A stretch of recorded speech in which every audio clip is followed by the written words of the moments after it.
Hello. चला,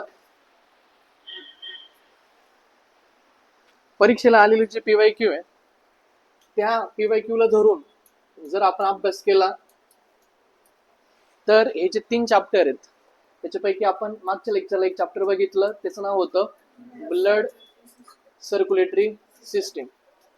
त्याच्यानंतर आपलं दुसरं एक चॅप्टर येतं उत्सर्जन संस्था. तिसरं एक चॅप्टर येतं पचन संस्था.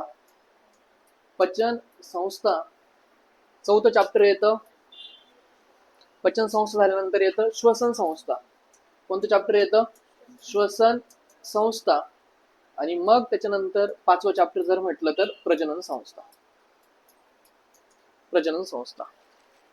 बॉडीच्या ज्या काही 5 संस्था आहेत त्या 5 संस्थांपैकी हे जे 4 चॅप्टर आहे हे 4 चॅप्टर आपल्यासाठी महत्वाचे आहेत.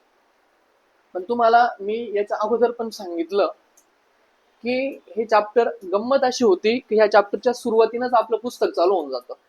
पुस्तकाची सुरुवातच या चॅप्टरने होऊन जाते आणि आपला ऑलमोस्ट 70% जी बायोलॉजीची एनर्जी आहे ती हे 5 चॅप्टरांपुढचं एखादं दुसरं जर चॅप्टर ऍड केलं तर तिथपर्यंत आपण संपून जातो. आणि खरं बायोलॉजी नंतर चालू होऊन जातं सेलपासून. तिकडे जास्त प्रश्न विचारतात, तोपर्यंत आपली इंटेन्सिटी कमी होऊन जाते आणि सुरुवातीला इंटेन्सिटी आपली जास्त राहते. म्हणून मी मुख्यतः हे चॅप्टर थोडंसं शेवटला घेण्याचा प्रयत्न केला, लास्टला घेण्याचा मी प्रयत्न केलाय. कारण हे जे 4 चॅप्टर आहे 5 चॅप्टर ह्या सगळ्या चॅप्टर म्हणून एखादा दुसरा प्रश्न आपल्याला पाहायला मिळतो. आणि ह्या 5च्या 5 चॅप्टर पैकी सगळ्यात जास्त जर कोणता चॅप्टर विचारला जात असेल तर तो कोणता विचारला जातो? Blood circulatory system. सगळ्यात जास्त याच्यावरती प्रश्न येतात.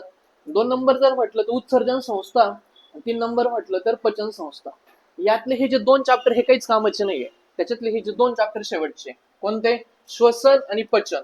काहीच कामाचे नाही इन द सेन्स आतापर्यंत त्याच्यावरती विचारलेले प्रश्न आपल्याला जास्त पाहायला मिळत नाही. किंवा श्वसन संस्थेवरती जर जे पण काही प्रश्न आलेले आहेत ते प्रश्न आपल्या 2-4 प्रश्न याच्यावरती आलेले आहेत आणि ते प्रश्न टॅकल करणं पण इतकं इझी नाहीये. म्हणजे कुठून तरी काढून आणलेले आहेत. त्याच्यामुळे इनपुट आणि आउटपुट रेशो या चॅप्टरचा कमी येतो. कोणत्या? श्वसन संस्थेचा.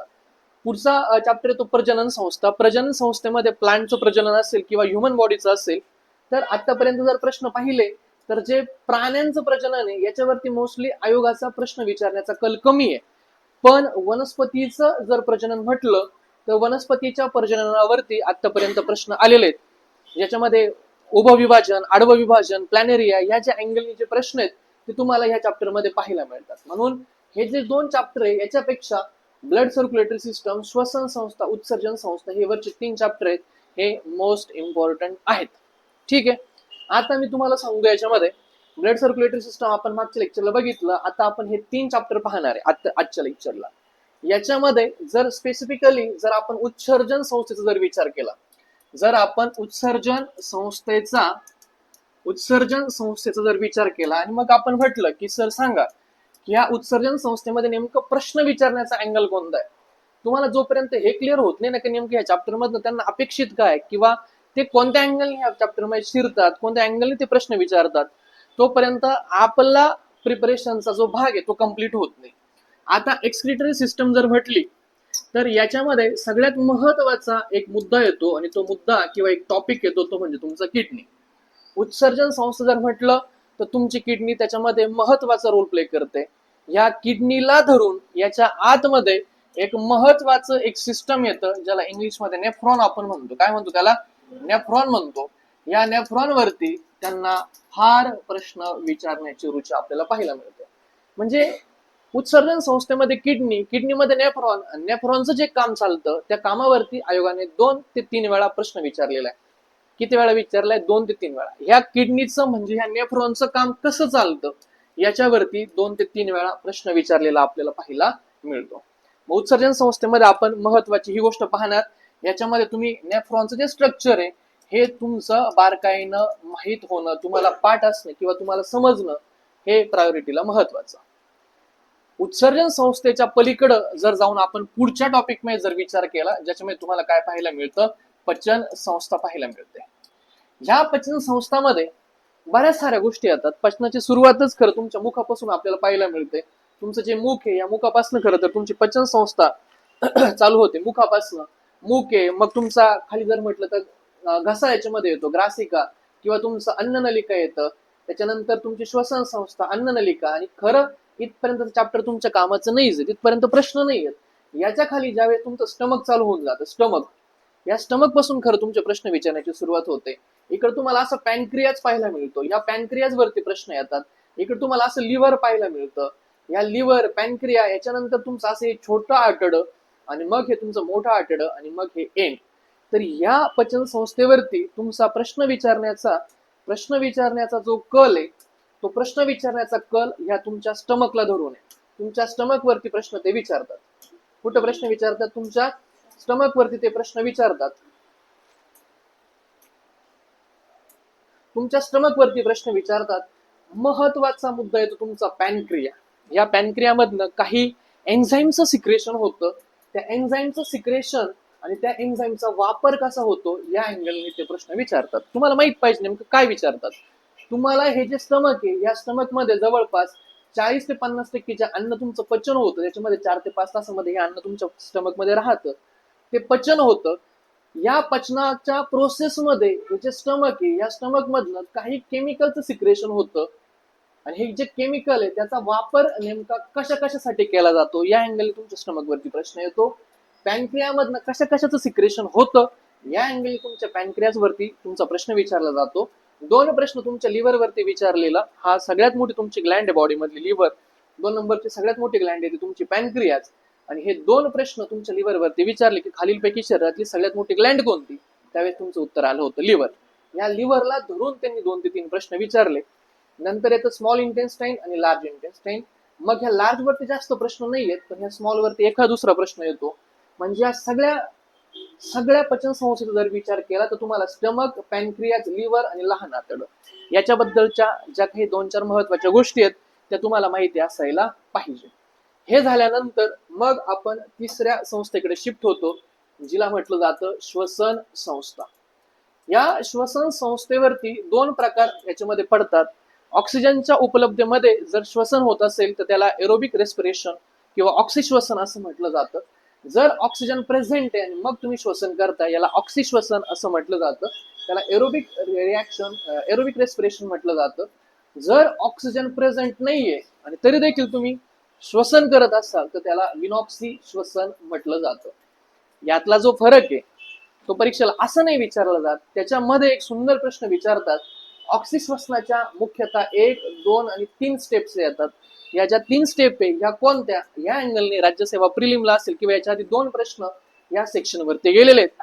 आणि विनॉक्सी श्वसनामध्ये 2 स्टेप येतात, त्या कोणत्या, या अँगलने इथं प्रश्न विचारलेला आपल्याला पाहायला मिळतं. तुमच्या बॉडीमध्ये, आमच्या बॉडीमध्ये, आपण मॅमल्स मध्ये ह्युमन बिंग्स येतो, आणि या ह्युमन बिंग्स मध्ये तुमचं जे रेस्पिरेशन आहे, या रेस्पिरेशन किंवा तुमचं जे श्वसन आहे, या श्वसन होण्यामध्ये तुमचं जे फुफ्फुस आहे हे महत्वाचा रोल प्ले करतं. पण असं पाहायला नाही मिळत का सगळ्याच प्राण्यांमध्ये फुफ्फुस प्रेझेंट असणं शक्य पण नाहीये. जर कीटक म्हटलं त्याच्यामध्ये एवढा कीटक, त्याच्यामध्ये फुफ्फुस असणं पॉसिबल नाहीये, आणि म्हणून प्रत्येक प्राण्यामध्ये फुफ्फुस आपल्याला पाहायला मिळत नाही. मग काही विशिष्ट प्राणी आणि त्यांच्यामध्ये श्वसनाचे कोणकोणते अवयव आहे किंवा कलर पिगमेंट्स आहे, या अँगलने आयोगाने 2 प्रश्न विचारलेले. याच्या आधी विचारलं बेडकामध्ये खालील पद्धतीने, कोणत्या पद्धतीने किंवा श्वसनामध्ये कोणकोणत्या गोष्टी रोल प्ले करतात, असं एकदा बेडकावरती प्रश्न विचारलेला. आणि एक जोड्या लावायचा प्रश्न आलेला, ज्याच्यामध्ये तुम्हाला श्वसनाचे कलर पिगमेंट्स दिलेले, आणि जे कलर पिगमेंट्स हे खालीलपैकी कोणत्या अॅनिमल मध्ये आपल्याला पाहायला मिळतात, या अँगलने तुम्हाला दुसरा प्रश्न आलेला. म्हणजे श्वसन जर म्हटलं तर त्याच्यामध्ये तुम्हाला ऑक्सिश्वसन, विनॉक्सी श्वसन ही गोष्ट महत्वाची. त्याच्या पलीकडे जर राहून जर म्हटलं तर कोणते असे प्राणी आहेत ज्याच्यामध्ये श्वसनासाठी कोणता ऑर्गन महत्वाचा रोल प्ले करतो, हा एक मुद्दा. आणि एक तिसरा मुद्दा येतो तो म्हणजे असा की श्वसनाचे कलर पिगमेंट हे कोणत्या प्राण्यांमध्ये पाहायला मिळतात, असे 3 प्रश्न. आणि पुढे जाऊन जर एक चौथा प्रश्न जर पाहिला तो असा की तुम्ही श्वास घेत असताना किती पद्धतीत, किती पर्सेंटेज मध्ये नायट्रोजन घेतात, किती पर्सेंटेज मध्ये ऑक्सिजन घेतात, किती पर्सेंटेज मध्ये तुम्ही कार्बन डायऑक्साईड घेतात, किंवा तुम्ही ज्यावेळेस उच्छ्वास करता, श्वास बाहेर टाकतात, त्यावेळेस किती टक्के ऑक्सिजन, नायट्रोजन किंवा कार्बन डायऑक्साईड श्वसनातून बाहेर टाकतात, या अँगलने एक प्रश्न विचारलेला आपल्याला जाऊ शकतो. किंवा तुमच्या श्वसनामध्ये हिमोग्लोबिन रोल प्ले करतो, किंवा तुमच्या विनॉक्सी श्वसनामध्ये बायकार्बोनेट हा जो घटक आहे तो रोल प्ले करतो. याचं जे स्ट्रक्चर, याची जी प्रोसेस ही कशा पद्धतीने होते, अशा प्रकारे या 3 चॅप्टर वरती प्रश्न आतापर्यंत विचारलेले आहेत.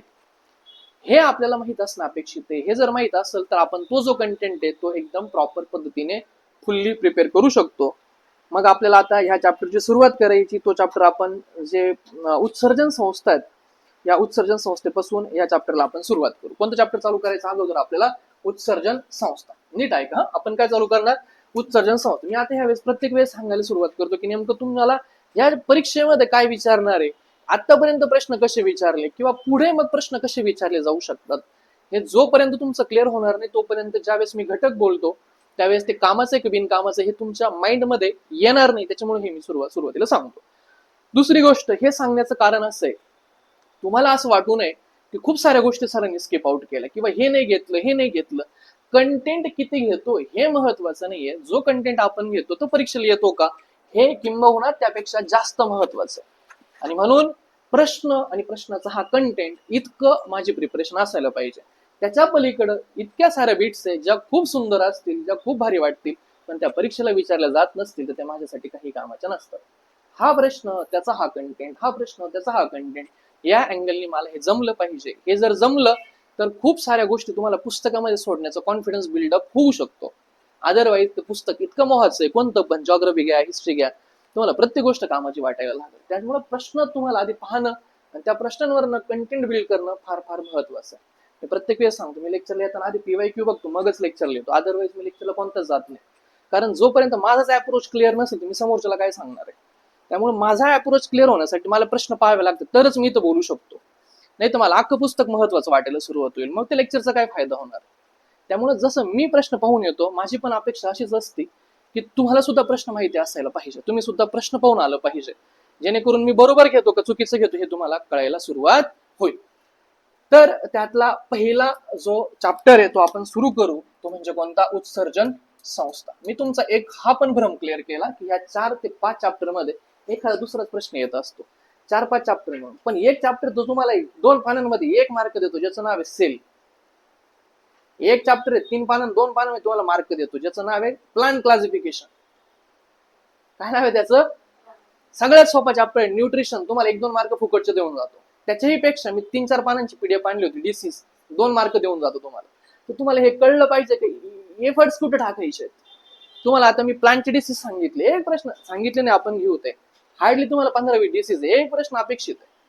कळलं पाहिजे प्रश्न कुठून येतो, तुम्हाला ते वेचता आलं पाहिजे, ते तुमची ती अप्रोच आणि ती नजर तुमची असायला पाहिजे. त्यासाठी आता या उत्सर्जन संस्थेमध्ये जर म्हटलं, उत्सर्जन संस्थेमध्ये जर म्हटलं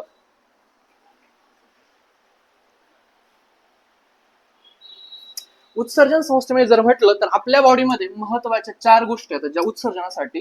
आपली जी बॉडी आहे ती मुख्यतः जवळपास 4 असे घटक आहे ज्याचं सिक्रेशन किंवा उत्सर्जन आपल्या बॉडीमधून होत असतं. 4 घटक आहे, नीट लक्ष द्या. 4 घटक आहे. याच्यावरती प्रश्न आलाय का? तर याच्यावरती एक प्रश्न आलेला आहे. हा जो कंटेंट आता मी घेईल त्याच्यावरती एक प्रश्न आतापर्यंत आलेला आहे.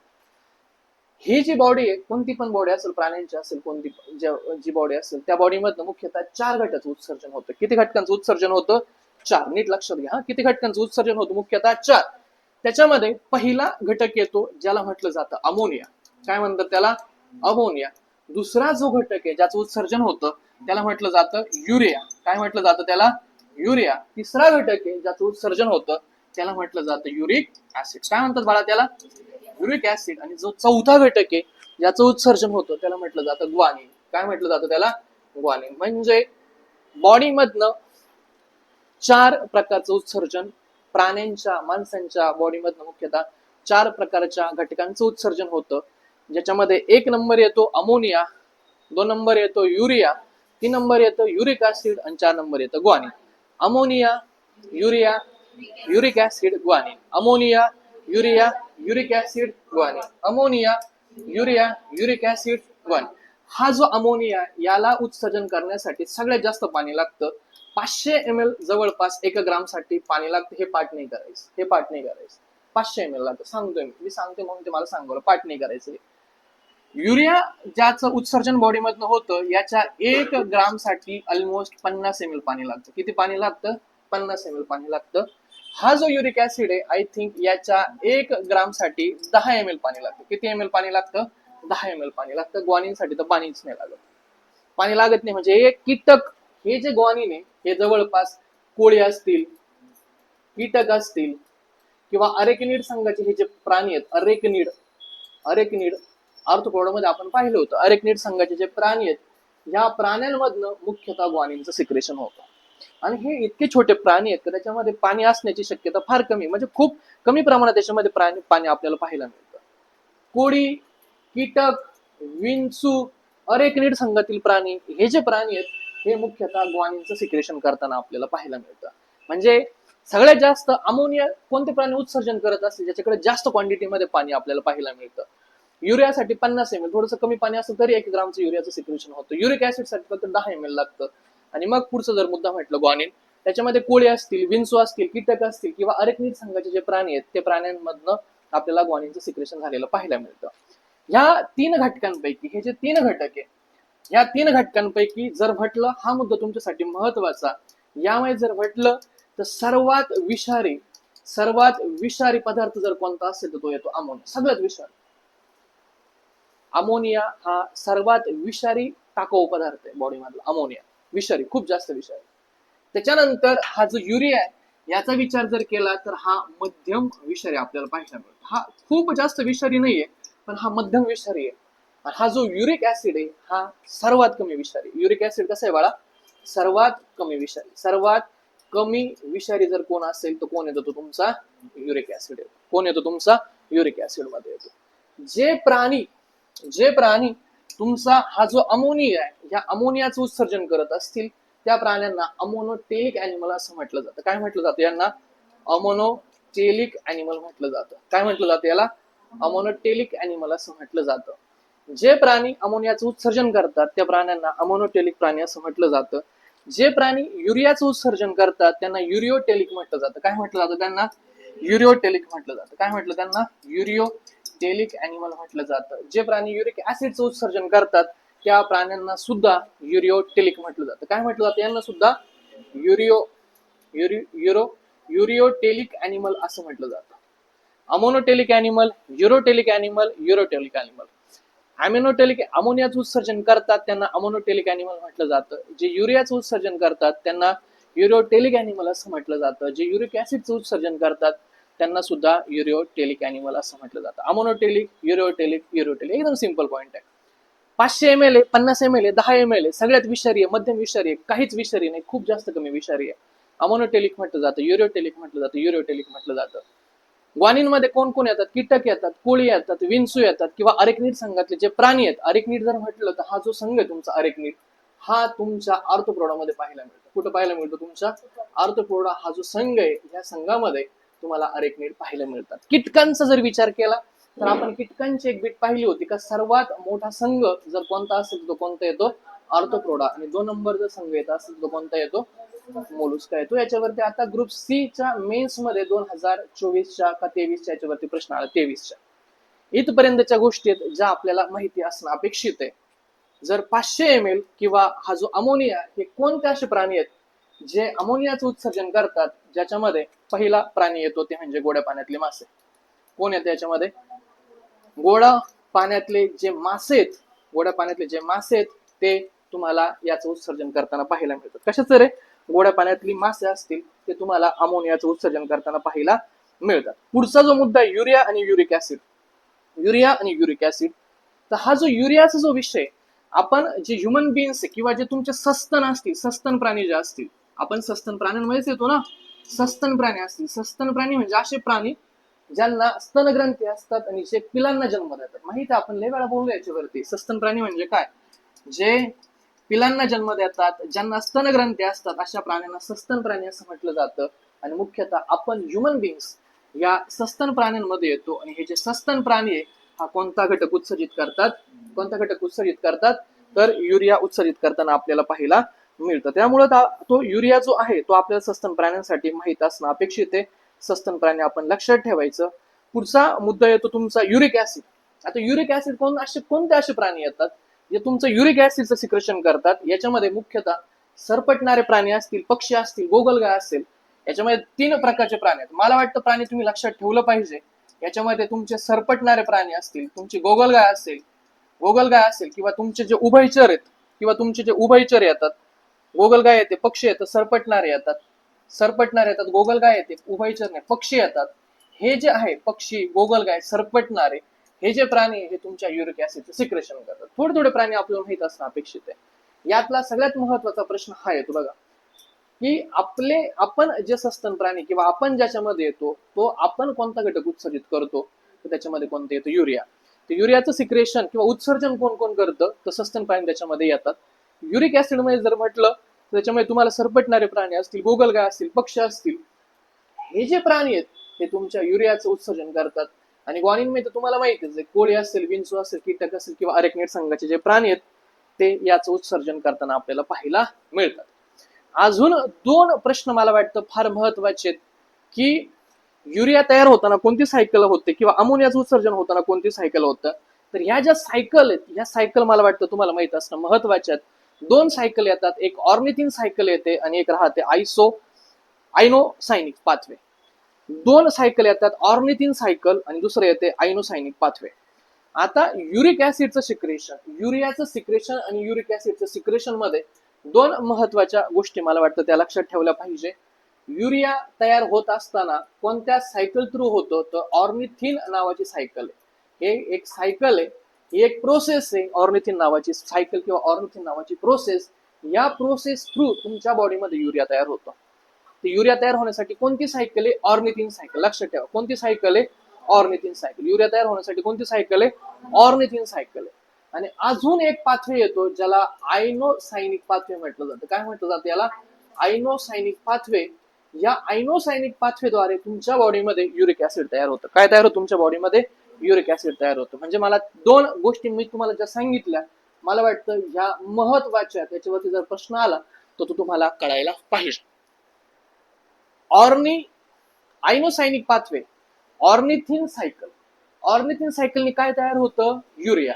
ऑर्निथिन सायकलने काय तयार होतं? युरिया. आणि आयनोसायनिक पाथवेने काय तयार होतं? Uric acid. ऑर्निथिन युरिया आणि आयनोसायनिक जर म्हटलं तर युरिक ऍसिड. राहील लक्षात. आतापर्यंत हा जो घटक आपण पाहिला या घटकावरती एक प्रश्न आलेला आहे. त्याला परत एकदा रिवाइज करू. आपल्या मानवाच्या, प्राण्यांच्या बॉडीमधनं मुख्यतः 4 जे घटक आहेत ते उत्सर्जित होत असतात. त्याच्यामध्ये एक येतो ammonia, urea, uric acid, guanine. Ammonia सर्वात विषारी, युरिक ऍसिड मध्यम आणि अमोनिया सर्वात विषारी, युरिया मध्यम विषारी, युरिक ऍसिड फार कमी किंवा नाहीच, ऑलमोस्ट नाहीच आहेत. आणि मग ग्वानिन येतं. अमोनियासाठी 500 ml पाणी लागतं, म्हणजे जास्त पाणी लागतं. युरियासाठी 50 ml लागतं, युरिक ऍसिड साठी 10 ml लागतं. अमोनियाचं उत्सर्जन गोड्या पाण्यातले जे मासे आहेत मुख्यतः ते करतात, प्राणी नाही विचारणार त्याचे. युरिया जो आहे तो तुमचा सस्तन प्राणी, हा महत्वाचा मुद्दा आहे. आपण सस्तन प्राण्यांमध्ये येतो आणि म्हणून आपल्या बॉडीमधनं कोणता पदार्थ उत्सर्जित होतो? युरिया. मग तुमच्या सस्तन प्राण्यांमध्ये तुमचा युरियाचं उत्सर्जन होतं. तुम्ही जर पुढे युरिक ऍसिड कडे जर गेले तर युरिक ऍसिड तुम्हाला काय मिळेल? सरपटणारे प्राणी असतील, गोगलगाय असतील, पक्षी असतील, हे सगळे तुमचं युरिक ऍसिडचं सिक्रेशन करतात, उत्सर्जन करतात. सिक्रेशन हे उत्सर्जन करतात, एक्सक्रिशन त्याला म्हटलं जातं. आणि मग शेवटले येतो ग्वानिन, याच्यामध्ये कोळी येतात, विंचू येतात, कीटक येतात किंवा अरेक्निड संघातले, हे सगळे अरेक्निड मध्ये येतात किंवा अरेक्निड संघातले जे प्राणी आहेत ते तुम्हाला काय उत्सर्जन करताना पाहायला मिळतात? ग्वानिन नावाचं घटक उत्सर्जन करताना पाहायला मिळतात. हे सगळं झाल्यानंतर याच्यावरती हा जो सेक्शन आहे या सेक्शन वरती अजूनपर्यंत प्रश्न नाही आलेला. आता मी जे पुढचं बोलत त्यावरती एक प्रश्न आलेला आहे. आता जे मी तुम्हाला 4 घटक सांगल ह्या 4 घटकांवरती आतापर्यंत आयोगाने एक प्रश्न विचारलाय. किती प्रश्न विचारलेत? एक. त्याच्यामध्ये तुम्हाला 4 घटक माहित पाहिजे. अॅलेंटोनिक, हिप्युरिक ऍसिड, क्रिएटिन आणि क्रिएटिन 9 असे जे 4 घटक आहे. क्रिएटिनिन काय म्हणतो मी? अॅलेंटोनिन काय माहित पाहिजे तुम्हाला? अॅलेंटोनिन माहित पाहिजे. दुसरा घटक हिप्युरिक ऍसिड माहित पाहिजे. कोण माहित पाहिजे तुम्हाला? हिप्युरिक ऍसिड माहित पाहिजे. तिसरा घटक मी म्हटलं क्रिएटिन आणि चौथा घटक क्रिएटिनिन. मी 4 घटक बोलतो. या 4 घटकावरती आतापर्यंत एक प्रश्न आलेला आहे. किती प्रश्न आलेत बाळा आतापर्यंत? एक. म्हणून हे महत्वाचं. मागचं महत्वाचं नाही का? मग आहे मागचं पण महत्वाचं, म्हणून आपण ते घेतलंय. मग आता तुम्हाला 4 घटक मुख्यतः माहित पाहिजे. त्यातला मी पहिला एक सांगितला, एक अलेंटोनिन. काय बाळा? पहिला अलेंटोनिन, पहिला घटक अलेंटोनिन. दुसरा घटक काय सांगितलं मी? Hippuric acid. दुसरा घटक काय सांगितला मी? हिप्पुरिक ऍसिड सांगितला. तिसरा घटक काय सांगितला? क्रिएटिन. तिसरा घटक काय सांगितला? क्रिएटिन. आणि चौथा घटक सांगितला क्रिएटिन. चौथा घटक सांगितला क्रिएटिन. 4 घटक सांगितले. तुम्ही जर कधी वर्कआउट करत असाल, जर तुम्ही कधी जर जिम मध्ये जर गेले असाल, तुम्ही मुख्यतः गेले असाल, तर तुम्हाला क्रिएटिनचा आणि तुमच्या वर्कआउटचा, तुमच्या बॉडीचा मुख्यतः संबंध पाहायला मिळतो. कशाचा? तुमच्या बॉडीचा आणि क्रिएटिनचा मुख्यतः संबंध पाहायला मिळतो. तुम्ही जर फॅट लॉस करत असाल, एनर्जी तुम्हाला पाहिजे असेल, तर तुम्ही मुख्यतः तुमच्या बॉडीमध्ये क्रिएटिन टाकता. काय टाकतं तुमच्या बॉडीमध्ये? क्रिएटिन. वर्कआउट करत असेल, फॅट लॉस करायचा असेल, तुम्ही क्रिएटिन तुमच्या बॉडीमध्ये टाकतात. याच्यामध्ये एक महत्वाचा घटक येतो ॲलेन्टोनिन. दुसरा घटक येतो हिप्पुरिक ऍसिड. दुसरा घटक कोणता येतो? Hippuric acid. तिसरा घटक येतो क्रिएटिन आणि चौथा घटक येतो क्रिएटिन. जर तुमच्या आहारामध्ये बेन्झोइक ऍसिडचं प्रमाण वाढलं, कोणतं ऍसिड? बेन्झोइक ऍसिडचं जर प्रमाण तुमच्या आहारामध्ये वाढलं, तुम्ही जे खाताय त्याच्यामध्ये जर बेन्झोइक ऍसिडचं प्रमाण जास्त असेल, तर तुम्ही कोणता घटक उत्सर्जित कराल? Hippuric acid. बेन्झोइक ऍसिडचं प्रमाण वाढलं तर तुम्ही काय उत्सर्जन करायला सुरुवात करतात? Hippuric acid. काय उत्सर्जन होतं तुमचं? Hippuric acid. ज्यावेळेस गर्भधारणा होते आणि जो भ्रूण असतो, ज्यावेळेस तुमची गर्भधारणा होते, जो भ्रूण असतो, त्या भ्रूणा वाटे जर कोणता पदार्थ उत्सर्जित होत असेल, तर त्या पदार्थाला काय म्हटलं जातं? ॲलेन्टोनिन. भ्रूण तयार होणं ॲलेन्टोनिन म्हटलं जातं. काय म्हटलं जातं? ॲलेन्टोनिन असं म्हटलं जातं. मुख्यतः तुम्ही 3-4 टर्म्स तुम्हाला माहिती असायला पाहिजे. मी मागच्या लेक्चरला पण बोललो होतो, या भ्रूणावर मला ते आठवलं म्हणून मी सांगतो. तुम्हाला एक अर्भक मृत्यूदर माहिती असायला पाहिजे, नवजात मृत्यूदर तुम्हाला माहिती असायला पाहिजे, बाल मृत्यूदर तुम्हाला माहिती असायला पाहिजे, आणि एक चौथा घटक येतो माता मृत्यूदर तुम्हाला माहिती असायला पाहिजे. हे 4 घटक आहे. हे तुम्हाला याच्याविषयी थोडीशी तरी कल्पना असलीच पाहिजे. हे 4 घटक मी परत एकदा सांगतो, हा माझ्या कंटेंटचा भाग नाही. अर्भक, 1 वर्षापर्यंतच्या बाळाचा मृत्यू होत असेल त्याला अर्भक मृत्यूदर म्हणतात. 28 दिवसांच्या आत बाळ जन्माला आलं आणि जर ते 28 दिवसांच्या आत जर मयत होत असेल, तर त्याला नवजात मृत्यूदर असं म्हटलं जातं. बालमृत्यूदर, जर बालक 5 वर्षाच्या आतमध्ये मयत होत असेल, तर त्याला बालमृत्यूदर असं म्हटलं जातं.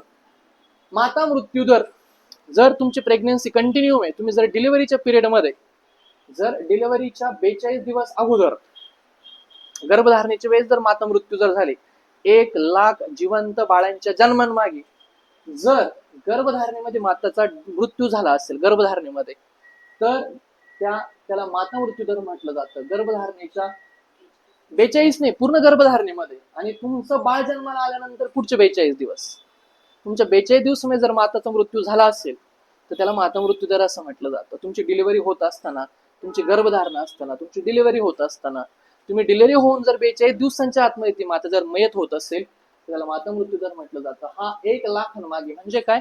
1,00,000 जर जिवंत बाळ जन्माला आले, त्याच्या मागे किती माता गेल्यात याचा विचार केला जातो.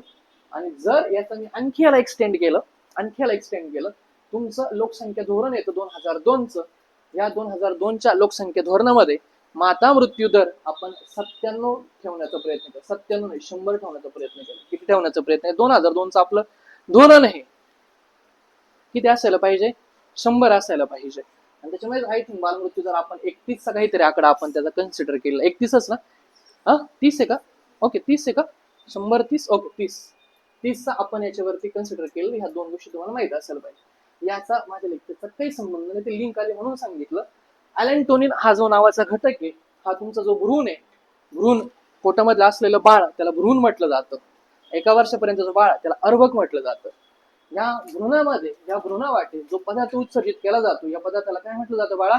ॲलेन्टोनिन म्हटलं जातं. मग खालीलपैकी ॲलेन्टोनिन कोण उत्सर्जित करतं? भ्रूण.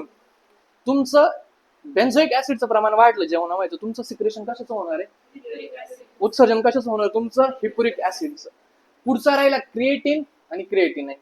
क्रिएटिन, आता जी गर्भधारणा केलेली जी महिला आहे, जी ऑलरेडी प्रेग्नेंट आहे, गर्भधारणा झालेली जी महिला आहे, ती महिला आणि तिचं जे पोटामधलं जे भ्रूण आहे किंवा जे बाळ आहे, भ्रूण किंवा पोटामध्ये असलं जे बाळ आहे, ह्या दोघांवाटे हा क्रिएटिन नावाचा घटक उत्सर्जित केला जातो.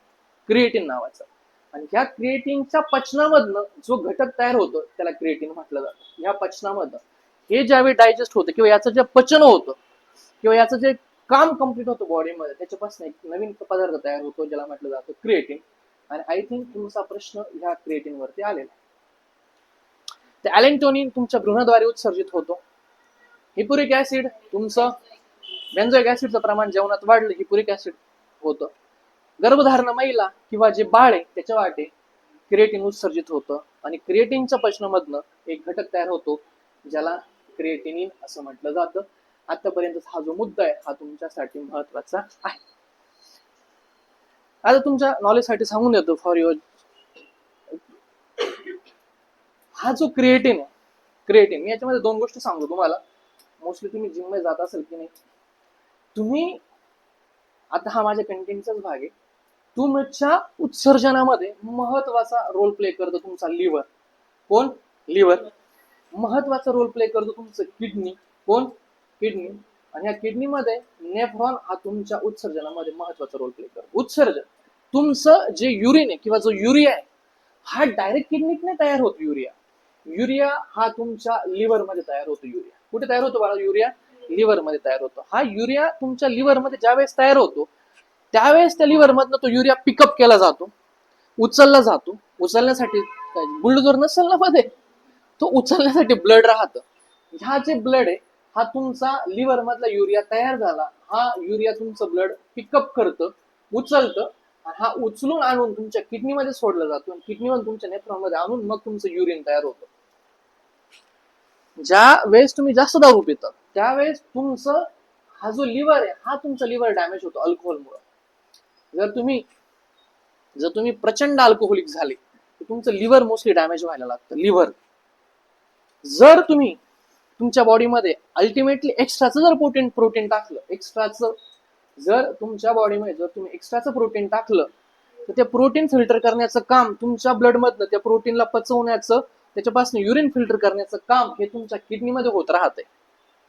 जर तुम्ही एक्सेस प्रोटीन तुमच्या बॉडीमध्ये जर टाकलं आणि त्याचं ते पचलं नाही, ते डायरेक्टली हॅमर करतं तुमच्या किडनीला, तुमची किडनी डॅमेज करायला सुरुवात करतं. आणि म्हणून कोणतं पण प्रोटीन टाकताना, कोणतं पण क्रिएटिन टाकताना त्या टाकण्याच्या अगोदर तुमची लिव्हरची टेस्ट केली जाते, तुमची किडनीची टेस्ट केली जाते. तुम्ही 2 महिने 4 महिने तुम्ही प्रोटीन बॉडीमध्ये टाकताय, तुम्ही टाकल्यानंतर 2-3 महिन्याने परत एकदा लिव्हर, परत एकदा किडनी टेस्ट केली जाते. तुमचं प्रॉपर फंक्शन होतंय का? जर ते होत नसेल तर तुमची किडनी श्रिंक होऊ शकते. तुमची किडनी ऑलरेडी वीक असेल तर तुमची किडनी डॅमेज होऊ शकते. आणि जर डॅमेज झालं, तुमचं ब्लड जर प्रॉपर फिल्टर नाही झालं, ते अशुद्ध ब्लड होतं, ते क्लॉट होतं, तुम्हाला हार्ट अटॅक येतो. तर हे जे आहे ना, हे सायंटिफिकरित्या आपल्या भारतामध्ये, महाराष्ट्रामध्ये करत नाही. आणि आपल्यामध्ये हे टाकल्यानंतर फक्त एकच रिझल्ट चेक केला जातो, तो म्हणजे साईज आणि शेप. हा सगळ्यात मोठा बावळटपणा. हे माहिती असणं अपेक्षित आहे, हे माहिती पाहिजे. उगाच काही जिमवाला सांगतो, उगाच काही टाकायचं बॉडीमध्ये, असं अजिबात नाही करायचं. ह्या जन्मापेक्षा जास्त काहीच कामाचं नाहीये. कोणती पण गोष्ट करत असताना आपण सुज्ञ, आपल्या 2 गोष्टी कळतात, सगळा विचार करायचा, अनालिसिस करायचं, मगच काहीतरी करायचं. असं उगाच बावट सारखं काही पण करायचं नाही. तुम्ही वे प्रोटीन घेत असाल, तुम्हाला नॉलेज पाहिजे. उगाच मी सांगतो म्हणून वे प्रोटीन घ्या, अर्थ नाही राहत. पुढे आता आपण काय पाहिलं? अमोनिया पाहिलं, युरिया पाहिलं, युरिक ऍसिड पाहिलं, ग्वानिन पाहिलं. त्याच्यानंतर आपण काय पाहिलं? ॲलेक्टोनिन पाहिलं, बेन्झोइक ऍसिड पाहिलं, क्रिएटिन पाहिलं आणि क्रिएटिनिन पाहिलं. इथपर्यंत आपण आलो. आता आपल्या बॉडीमध्ये उत्सर्जनाचा महत्वाचा जो रोल प्ले करतो तो म्हणजे किडनी. आता इथून पुढं एक प्रश्न, तुमच्या 2 प्रश्न आतापर्यंत आलेले ते तुमचे, मी आता हा जो सेक्शन शिकवल या सेक्शन मध्ये 2 प्रश्न आलेत, नीट लक्ष द्यायचं. 2 प्रश्न आलेले. किती प्रश्न आलेत बाळा? 2. किडनी तुमच्या उत्सर्जनामध्ये काय महत्वाचं आहे? किडनी. तुम्हाला 2 किडन्या देवाने द्यायला असेल, देवाचे उपकार आहे. एक दिल्यानंतर प्रचंड खराब होतं. किडनी डॅमेज झाली नंतर डायलिसिस वरती काम येतं. Dialysis not joke. डायलिसिस केलेल्या पेशंटला हार्ट अटॅक येतातच. तो जर तसं नाही मेला तर त्याला मरायची इच्छा होते. असं डायलिसिस अशी तुमची किडनी आहे. तुम्ही जर प्रत्येक वेळ पॅरासिटामॉल खात असाल, मेडिकल मधल्या गोळ्या खात असाल कंटिन्यू, तुमचं किडनी डॅमेज होण्याची शक्यता वाढते. तुम्हाला बीपीच्या गोळ्या, शुगरच्या गोळ्या, ब्ला गोळ्या चालू 8-10 गोळ्या दिवसाला खाली, तुमची किडनी खराब व्हायचे चान्सेस राहतात. त्याच्यामुळे गोळ्यांवरती कधी शिफ्ट व्हायचं नाही. एवढं टेन्शन घ्यायचं नाही का आपल्याला ब्लड प्रेशर होईल. किमान तुम्हाला माहिती का आपलं आरोग्य कावर खराब आहे? आरोग्य खराब होण्याची एकदम बेसिक गोष्टी, कोणत्या पण गोष्टी रूटला शिफ्ट झालेला असतं. रूट त्यातलं रूट महत्वाचं. मी तुम्हाला पहिलं रूट सांगतो. तुम्ही काय पिलं पाहिजे माहितीये का, इनसफिशियंट अमाऊंट मध्ये तुमचं वॉटर तुमच्या बॉडीमध्ये गेलं पाहिजे, जे जात नाही. का बरं जात नाही? तुम्ही चुकी करता का? बाटल्या भरून नाही आणत का? नाही आणतात, पण असलेलं पाणीच जात नाही बाहेर. बाहेर जात नाही म्हणजे याचं वाफेच्या स्वरूपात रूपांतर होतं का? नाही. त्याच्यानं तुमचा घाम येतो का कधी? घाम नाही येत. काही काही येत असेल नशीबवान, तुम्ही घाम येतो, तुमच्या अंगाचा वास येतो, नशीब लागतं त्याला. कोणाला घाम नाही येत. अरे हा, कोणाला घाम नाही येत, घाम गाळावा लागतो तेव्हा घाम येतो. घाम येण्यासाठी तुम्हाला चालावं लागतं, तुम्हाला एक्सरसाइज करावी लागते, जे तुम्ही करतच नाही. त्याच्यामुळे तुमचे जे पोर्स आहेत, तुमचे केसांचे जे पोर्स आहेत ते ओपनच होत नाही. तुम्हाला माहितच नाही, तुमच्या केसांचे पोर्स ओपन होणं महत्वाचे. तिथं होल असतात, ते ओपन जो होत नाही तोपर्यंत तुम्हाला घाम येत नाही. स्टीम दिली जाते जिम मध्ये हे पोर्स ओपन होण्यासाठी. आपण हे पोर्स नाही ओपन करत, आपण तोंडाचे खेळ काढत बसतोय. चालावं लागतं, एक्सरसाइज करावी लागते, जे आपण करत नाही.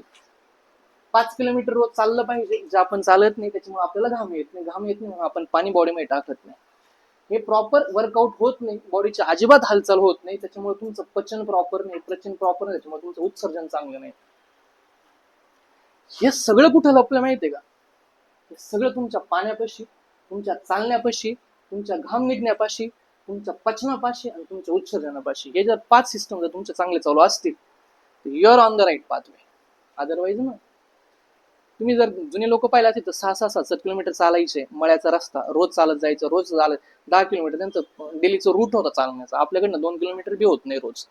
त्याच्यामुळे घाम येत नाही, त्याच्यामुळे हे सगळे प्रॉब्लेम. हे प्रॉब्लेम झाल्यामुळे तुमच्या बॉडीमध्ये एक्सेस लेवल ऑफ शुगर तयार होते, पचतच नाही शुगर. काय करणार? म्हणून तुम्हाला काय व्हायला लागतं? शुगर व्हायला लागते. तुमचा ब्लडचा फ्लोच होत नाही, म्हणून त्या पाईपावरती प्रेशर क्रिएट करतं आणि म्हणून तुम्हाला प्रॉब्लेम व्हायला लागतो बीपीचा. तुम्ही शुगर घेतली गिफ्ट मध्ये, तुम्ही बीपी घेतली गिफ्ट मध्ये, हे झाल्यानंतर तुम्ही असं तर नाही राहणार. एवढं रोग फुकट मध्ये घेतले, 1-2 तर घेणारच अजून आपण. आणि मग हे घेतल्यामुळं आपला प्रॉब्लेम होतो किडनीचा, आपण येतो डायलिसिस आणि असं मरण्याचं हे लिंक आहे. त्यामुळे रोज जास्त पाणी प्या. तुम्हाला रोज घाम आला पाहिजे. तुम्ही खाल्लेलं, तुम्हाला भूक लागते का? एवढं खाल्लं नाही पाहिजे का आपल्याला भूक लागते हेच कळत नाहीये. ते लागायच्या आधी कळण्याच्या आधीच मी टाकेल राहतं बॉडीमध्ये. अरे हा, भूक लागते का तुम्हाला? भूक लागणं लय अपेक्षित आहे. सकाळी संध्याकाळी भूक लागावी. तुम्ही जर 8ला जर जेवत असाल, 5ला जर समोसा खाल, 8ला भूक नाही लागणार.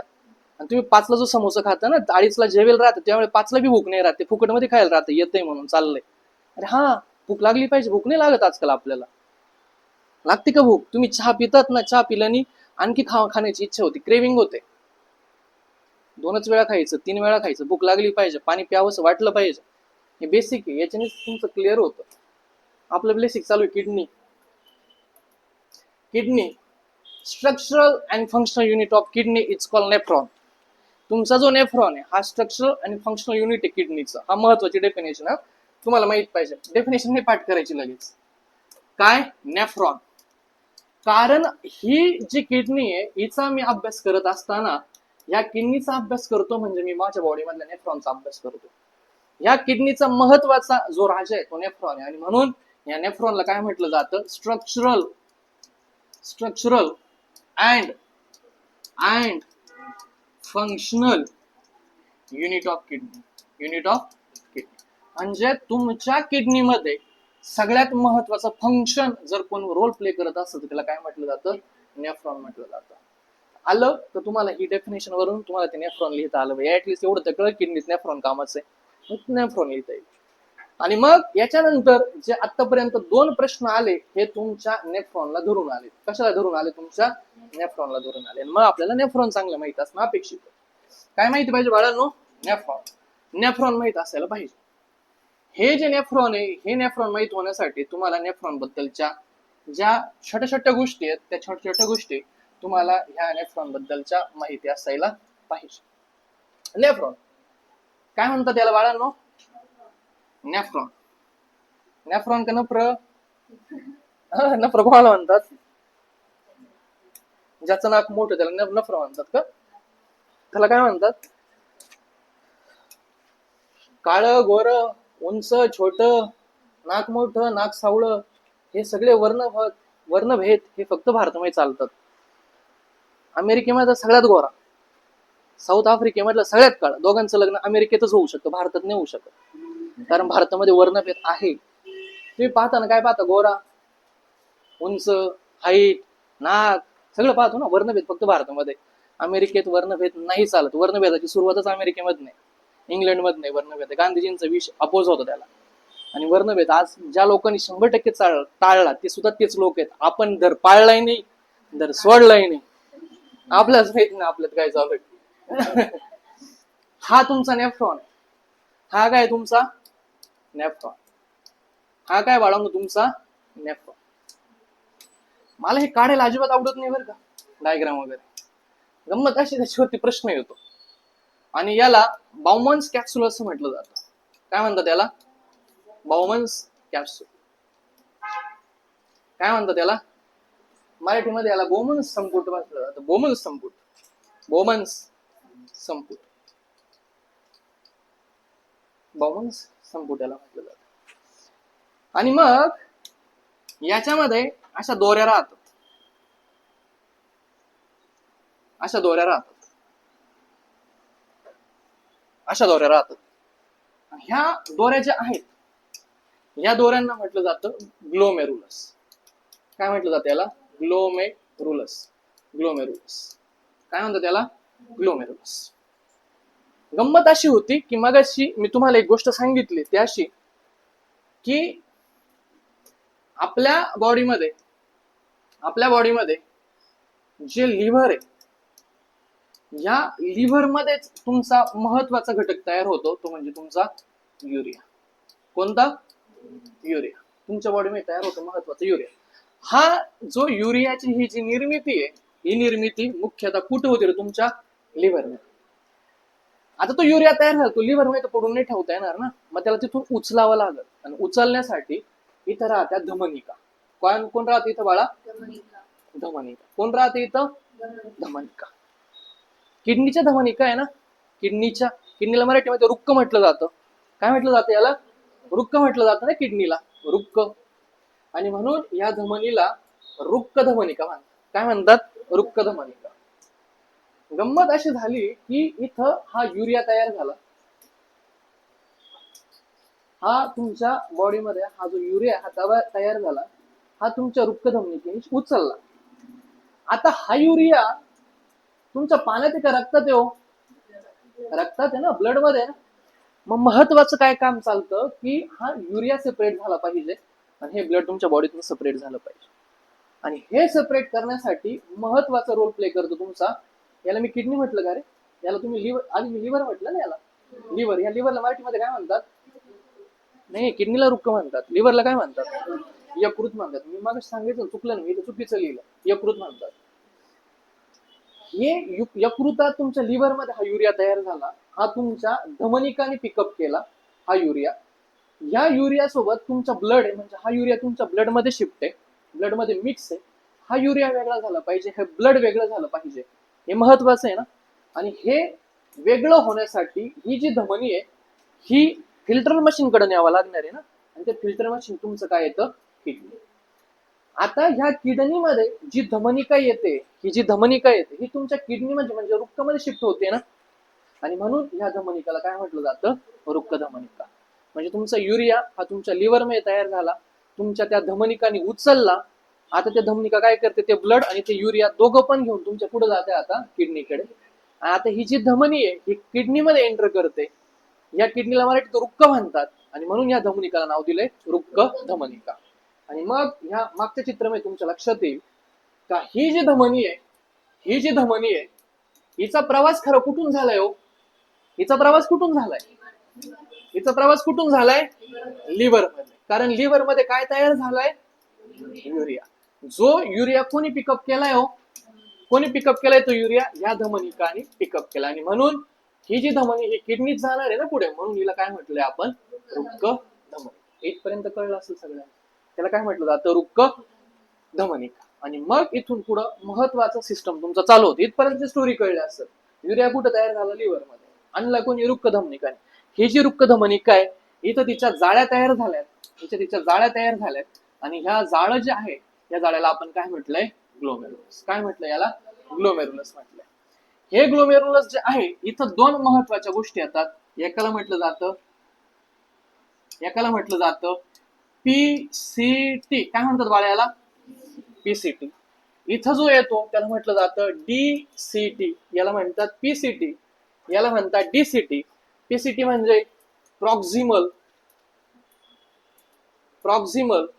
कॉन्व्होल्युटेड प्रॉक्सिमल कॉन्व्होल्युटेड काय म्हणतात त्याला? प्रॉक्सिमल कॉन्व्होल्युटेड काय म्हणतात त्याला? Proximal कॉन्व्होल्युटेड PCT. टी वरनं काय यायला पाहिजे? हा, ट्यूब्यूल. प्रॉक्सिमल कॉन्व्होल्युटेड ट्यूब्यूल याला म्हटलं जातं.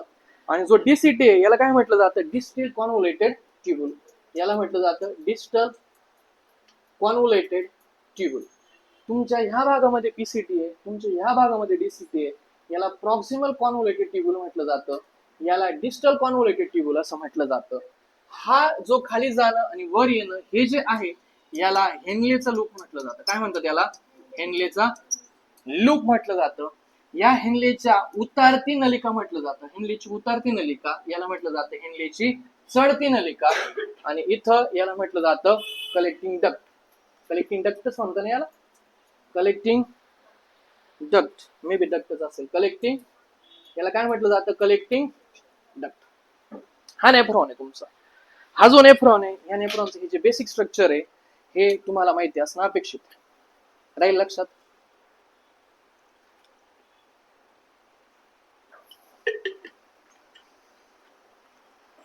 काय बाळा? हा नेफ्रॉन. काय? हा नेफ्रॉन. वृक्कधमनिका, ग्लोमेरुलस, प्रॉक्सिमल कॉन्व्होल्युटेड ट्यूब्यूल, हेनलेचं लूप, उतरती चढती, distal convoluted tubule, collecting duct.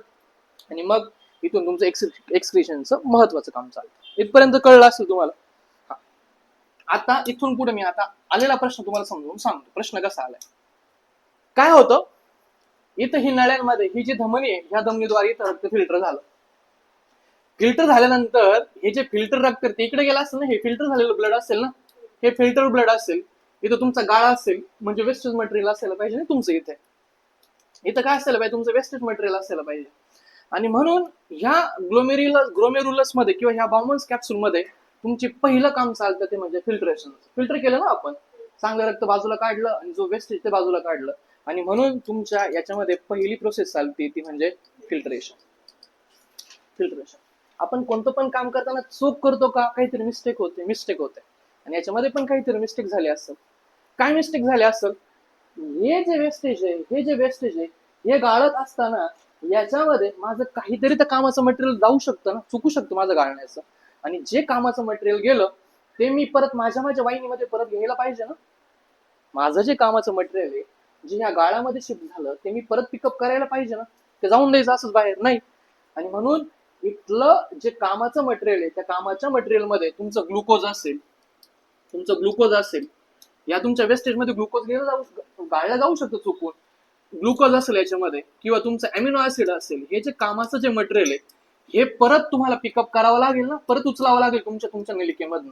आणि म्हणून तुम्ही जे कामाचं मटेरियल जे तुमच्याकडनं चुकून त्या वेस्टेज मध्ये गेलं ते तुम्ही ऍब्झॉर्ब करायला सुरुवात करतात. आणि म्हणून तुमची दुसरी जी स्टेप आहे, ही पहिली स्टेप कोणती होती तुमची? फिल्ट्रेशन. दुसरी जी स्टेप आहे तुमची ती कोणती झाली तुमची? मग ऍब्झॉर्प्शन. काय केलं तुम्ही? ते मटेरियल ऍब्झॉर्ब केलं. तुमचं कामाचं मटेरियल गाळलं गेलं होतं म्हणून तुम्ही ते ऍब्झॉर्ब केलं. मग इथं असं पण होऊ शकतं ना रे, का तुमच्या हे गाळण्यामध्ये असं पण झालं असेल ना की बिना कामाचं मटेरियल पण तुम्ही पिकअप केलं असेल. आणि म्हणून ही जी नलिका आहे ह्या नलिकेमधलं बिना कामाचं मटेरियल परत त्या वेस्टेज मध्ये टाकून द्यावं लागेल ना तुम्हाला. टाकून द्याल की नाही द्याल? 100% टाकावं लागेल. आणि मग पहिली स्टेज झाली तुमची फिल्ट्रेशन, तुमची झाली तुमची ऍब्झॉर्प्शन, आणि तिसरी स्टेप झाली तुमची सिक्रेशन. कोणती स्टेप झाली तुमची? तिसरी, सिक्रेशन. म्हणजे तुम्ही जे बिना कामाचं मटेरियल ते परत तुम्ही सिक्रेट करायला सुरुवात केली. Filtration, absorption, secretion. आता तुम्ही सिक्रेशन झालं. आता तुमचं हे जे प्रॉपर वेस्टेज आहे हे प्रॉपर वेस्टेज तुमचं तयार झालं. या तुमच्या कलेक्टिंग डक मध्ये हे तुमचं वेस्टेज मटेरियल आलं आणि तुम्ही आता याला तुमच्या बॉडीतून बाहेर काढून टाकाल ना, त्याला काय म्हटलं जातं? एक्सक्रिशन. काय म्हटलं जातं त्याला? एक्सक्रिशन. काय म्हणतात बाळा त्याला? आणि म्हणून तुमच्या बॉडीमध्ये 4 महत्वाच्या गोष्टी घडतात: फिल्ट्रेशन, ऍब्झॉर्प्शन, सिक्रेशन, एक्सक्रिशन. या ज्या स्टेप्स आहे या स्टेप्स वरती 2 वेळा प्रश्न आला. किती वेळा प्रश्न आलाय बाळा? 2 वेळा. Filtration, absorption, secretion, excretion. किती वेळा प्रश्न आलाय? 2. आणि म्हणून मला सांगा की याच्यामध्ये कोणकोणत्या गोष्टी घडतात. एक फिल्ट्रेशन, दोन ऍब्झॉर्प्शन, 3 सिक्रेशन आणि 4 एक्सक्रिशन. डन.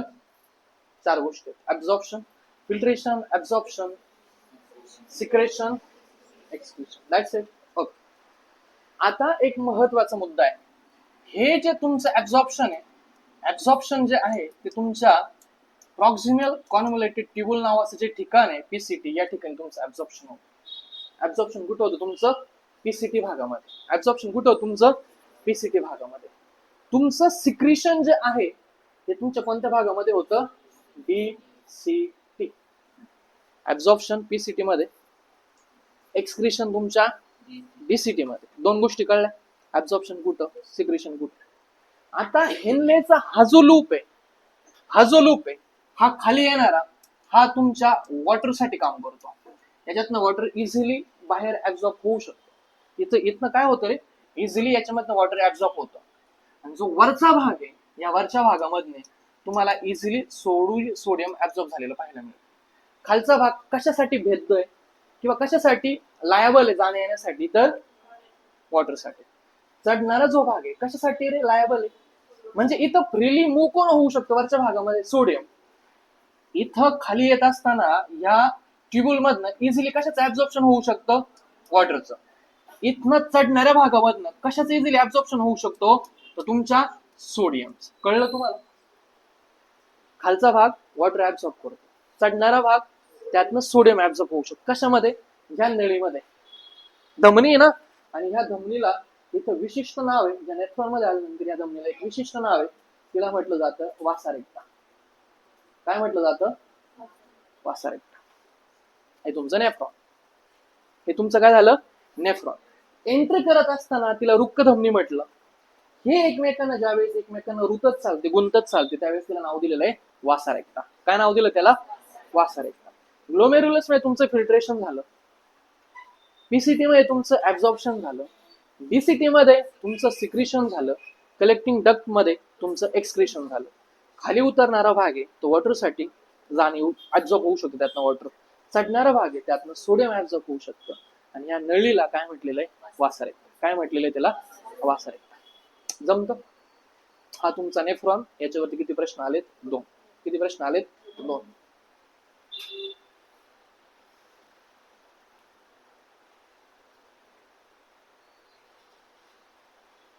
अजून एक मुद्दा.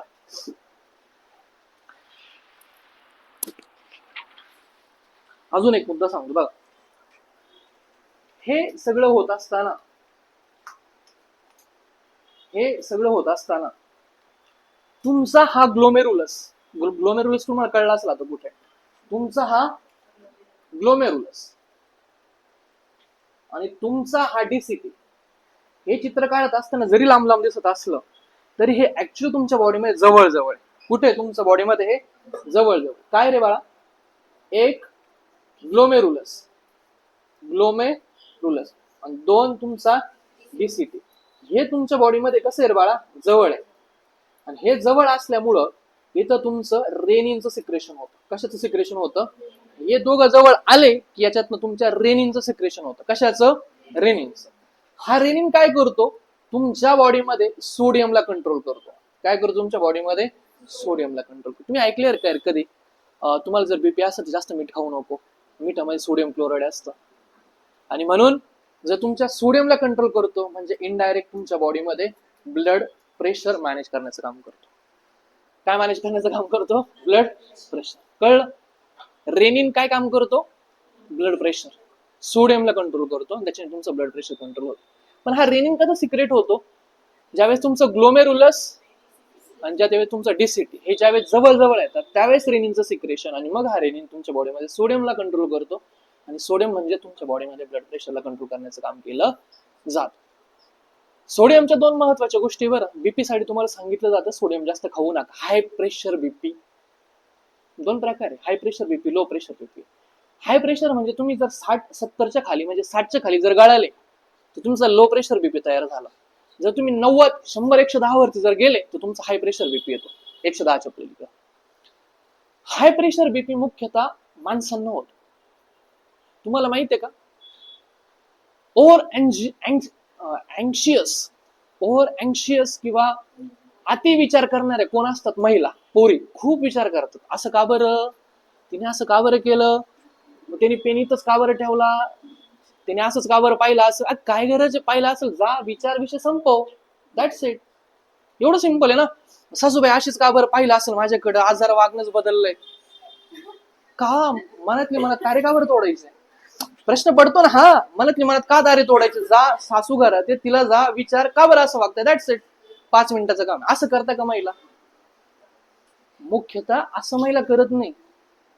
असं महिला करत नाही. महिला ओव्हर अँक्झियस असतात. त्याच्या मागे महत्वाचं कारण आहे, महिलांना लो बीपीचा प्रॉब्लेम राहतो. कशाचा प्रॉब्लेम राहतो महिलांना, तुम्ही समजून घ्या. हे तुम्ही मुद्दामून नाही वागत. तुमच्या बॉडीमध्ये लो बीपीचा प्रॉब्लेम आहे. हा तुमच्या बॉडीमध्ये कशाचा प्रॉब्लेम आहे? Low BP. विषय चालू आहे बीपीचा. बीपी साठी तुमचं चालू आहे सोडियम. सोडियम साठी मी तुम्हाला सांगितलं रेनिन. रेनिनच्या अगोदर मी तुम्हाला सांगितलं ग्लोमेरुलस ॲपॅरेटस आणि डीसीटी. हे विसरू नका. DCT, glomerulus, renin, sodium, BP. BP मध्ये लो बीपी, आणि मग हा लो बीपी मध्ये तुम्ही ओव्हर अँक्झियस होऊन जातात, अति विचार करायला सुरुवात होते. आणि हा लो बीपीचा विषय हा मुख्यतः महिलांमध्ये होतो. पुरुषांमध्ये तो मुख्यतः होत नाही. पुरुषांमध्ये नाही होत लो बीपी. पुरुषांमध्ये मुख्यतः मोस्ट ऑफ पाहायला मिळतो हाय बीपी. हाय बीपी ते पाहिजे, उगाच काहीतरी झालं की इतकं चिडून जायचं, घर डोक्यावर घ्यायचं. हे पुरुष करतात. हे पुरुष करतात, महिला नाही करत हे मोस्टली.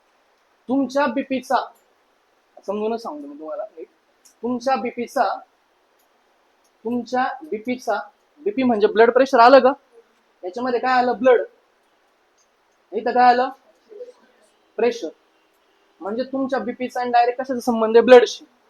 जर ब्लड खूप जास्त पंप झालं तर तुमचं काय होणार आहे? हाय बीपी ना. ब्लड जर खूप हाय पंप झालं तर बीपी कोणती होते? High BP. आणि ब्लड ह्या पाईपामध्ये जर कमी असेल, कमी पडलं, म्हणजे प्रेशरच क्रिएट नाही झालं, तर काय झालं? आलं का लो बीपी पर्यंत तुम्ही शिफ्ट. आता विचार करा, तुमच्या बॉडीमध्ये ब्लड प्रेशर कधी कमी पडतं, कधी कमी पडतं. आणि मग इथं मुख्यतः तुमच्या बॉडीमध्ये ब्लड प्रेशर कधी कमी पडतं? ज्यावेळेस तुमचा मेन्स्ट्रुअल सायकल असतो त्यावेळेस. मेन्स्ट्रुअल सायकल मध्ये मुख्यतः फिमेलला ब्लिडिंग होते, आणि ह्या ब्लिडिंग मध्ये मुख्यतः खूप जास्त ब्लड वाया जातं. आणि म्हणून हे ब्लड वाया गेल्यामुळे इथं तुमच्या बॉडीमध्ये लो प्रेशर क्रिएट होतो. आणि म्हणून या मेन्स्ट्रुअल सायकल मध्येच महिलांना लो बीपी, अतिरिक्त विचार आणि चिडचिड या सगळ्या गोष्टी जाणवायला लागतात. हे लो बीपीचं रिझन, हाय बीपीचं रिझन. ठीक आहे, आपला विषय चालू आहे रेनिन प्रो रेनिनचा. कळलं तुम्हाला? हे तुम्हाला नॉलेज साठी सांगितलं मी. त्याचा काही संबंध नाही आपल्या एमपीएससीशी. आपल्या एमपीएससी संबंध याचा glomerulus, DCT, renin, sodium, BP. माझं एवढंच काम होतं, मी तुम्हाला ते एक्स्ट्रा सांगितलं. इथपर्यंत तुम्हाला किती प्रश्न आलेत? 2. आता मी काही फॅक्ट सांगतो, त्यातला एक फॅक्ट इथं मी तुम्हाला जे सांगतो त्यावरती प्रश्न आलेला. 3. तुमच्या किडनीला प्रत्येक मिनिटाला जवळपास 1000 ते 1100 ml ब्लडचा सप्लाय केला जातो एका मिनिटाला. किती? एका मिनिटाला तुमच्या किडनीला किती ब्लडचा सप्लाय केला जातो हे तुमच्या आयोगाने विचारलं. किती सप्लाय केला जातो? 1000 ते 1100 ml ब्लडचा सप्लाय केला जातो. किती? 1000 ते 1100 ml.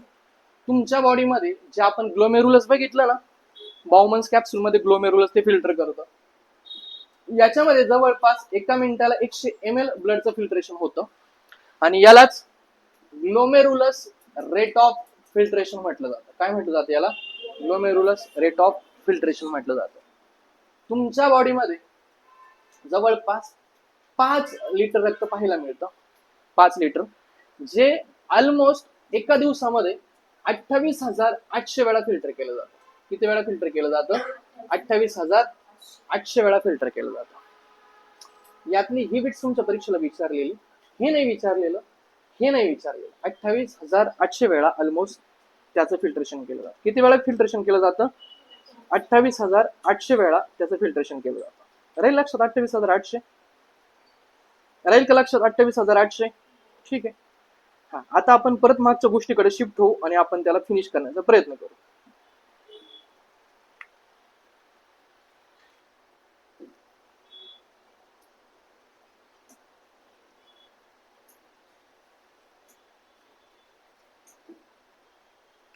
हे नाही ना अजून आपण मग किडनी कुठे गेली, नेफ्रॉन कुठे गेलं? ओके, मी म्हणते हे काय नेफ्रॉन,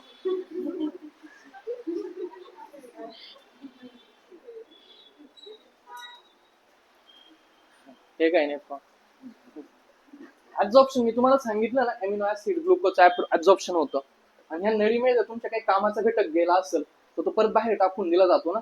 तुमच्या जर ह्या वासा रेक्टामध्ये जर काही कामाच्या गोष्टी जर आल्या असतील चुकून, त्याच्यामध्ये तुमचं युरिया असेल, तुमचं युरिक ऍसिड असेल, हे जर तुमच्या बॉडीमध्ये चुकून आला असेल तर हे परत काढून टाकलं जातं, म्हणजे याला सिक्रेशन म्हटलं जातं. हा जो मुद्दा आहे, आता इथं युरिन तयार झालं, हे युरिन तुमच्या बॉडीमधून टाकून द्यायचं आता बाहेर. हे युरिन टाकत असताना इथं परत याच्यातनं थोडंसं वॉटर इथं ऍब्झॉर्ब केलं जातं. वॉटर जर हे वॉटर ऍब्झॉर्ब नाही केलं तर तुम्हाला प्रचंड पद्धतीत युरिन व्हायला लागतं बरं, प्रचंड पद्धतीत युरिन व्हायला लागतं. आणि हे ऍब्झॉर्ब होण्यासाठी इथं जे वॉटर आहे हे ऍब्झॉर्ब होण्यासाठी तुमच्या बॉडीमध्ये अँटीड्युरेटिक हार्मोन असावं लागतं. इथं शेवटला परत एकदा वॉटर ऍब्झॉर्ब केलं जातं शेवटला, आणि हे शेवटला वॉटर ऍब्झॉर्ब करण्यासाठी तुमच्या बॉडीमध्ये कोण महत्वाचा रोल प्ले करतो? Anti diuretic hormone. काय नाही बाळा त्याचं, नीट बोला. Anti diuretic hormone, anti diuretic hormone. राहील लक्षात? Anti diuretic hormone, anti diuretic hormone तुम्हाला माहित असायला पाहिजे. आता ह्या युरिनवरनच एक महत्वाचा मुद्दा आला, तो पण मी तर सांगून देतो. तो असा, प्रोस्टेट ग्लँड नावाची एक गोष्ट असते, ती फक्त आणि फक्त माणसांमध्ये पाहायला मिळते. महिलांमध्ये प्रोस्टेट ग्लँड नसतात. महिलांमध्ये प्रोस्टेट ग्लँड नसतात. तुमच्या घरामध्ये जर कोणी 55, 60, 65च्या घरामध्ये जर असल, आणि जर तो म्हातारा व्यक्ती म्हणजे आपले आजोबा कोणी असू शकतील, वडील असू शकतील, त्यांना मुख्यतः एक जो प्रॉब्लेम आहे तो मुख्यतः तुम्हाला पाहायला मिळतो, तो म्हणजे रात्री झोपलं तरी 4 ते 5 वेळा लघवीला जावं लागतं, वॉशरूमला जावं लागतं, असं मुख्यतः पाहायला मिळतं. आणि ते मुख्यतः आजीने जात की आजोबाच जातात, आजीला नाही हा प्रॉब्लेम. याच्यामागे कारण असते, आपल्या बॉडीमध्ये प्रोस्टेट ग्लँड असतात. काय असतात? प्रोस्टेट ग्लँड असतात. ह्या प्रोस्टेट ग्लँडचं महत्वाचं काम असतं तुमच्या युरिनला कंट्रोल करणं. आपण आपल्या इच्छेनुसार युरिनला जातो. जर हा प्रोस्टेट ग्लँडचा प्रॉब्लेम असेल तर या युरियावरचं कंट्रोल सुटतं, जास्त युरिया तयार व्हायला लागतो आणि जास्त वेळा वॉशरूमला जावं लागतं. ह्या ज्या ग्लँड आहे या फक्त तुम्हाला मेलमध्येच पाहायला मिळतात, प्रोस्टेट ग्लँड फिमेलमध्ये नसतात. हे जर खूप जास्त खराब झालं तर बॉडीमध्ये प्रोस्टेटचा कॅन्सर सुद्धा पाहायला मिळतो, जो सध्यासाठी जास्त प्रमाणात पाहायला मिळतो. प्रोस्टेट ग्लँड सांगून दिलं युरिनच्या रिलेटेड. युरिनचं सिक्रेशन का जास्त होतं मगाशी मी तुम्हाला सांगितलं. अँटीड्युरेटिक हार्मोन जरी तुमचा डॅमेज झाला किंवा प्रॉपर वर्कआउट नाही केलं त्याने, तरी तुमचं शेवटला ते युरिन मधलं वॉटर लेवल ऍब्झॉर्ब करण्याचं काम बंद होईल. जर ते बंद झालं तर जास्त युरिन पास होईल, आणि म्हणून अँटीड्युरेटिक हार्मोन तुम्हाला माहित असणं अपेक्षित. राहील लक्षात? अँटीड्युरेटिक हार्मोन कळला. अजून काय माहित पाहिजे याच्यामध्ये? अजून इतक्या गोष्टी माहित झाल्यानंतर बस एवढं तुम्हाला कामाचं जे आहे ते तुम्हाला एवढं माहिती असायला पाहिजे. ठीक आहे, मगाचे 2 आकडे कळले. तुमचं जे रक्त आहे ते 28,800 वेळा, म्हणजे दिवसाला 400 वेळा ते फिल्टर केलं जातं. दिवसाला किती वेळा फिल्टर केलं जातं ते? 400. हा, हे बघितलं 28,800 ना, दिवसाला ते 400 वेळा फिल्टर केलं जातं. आणि टोटल जर म्हटलं दिवसाला 400 का रे, चुकलं माझं काही? नाही, बरोबर आहे, रोज 400.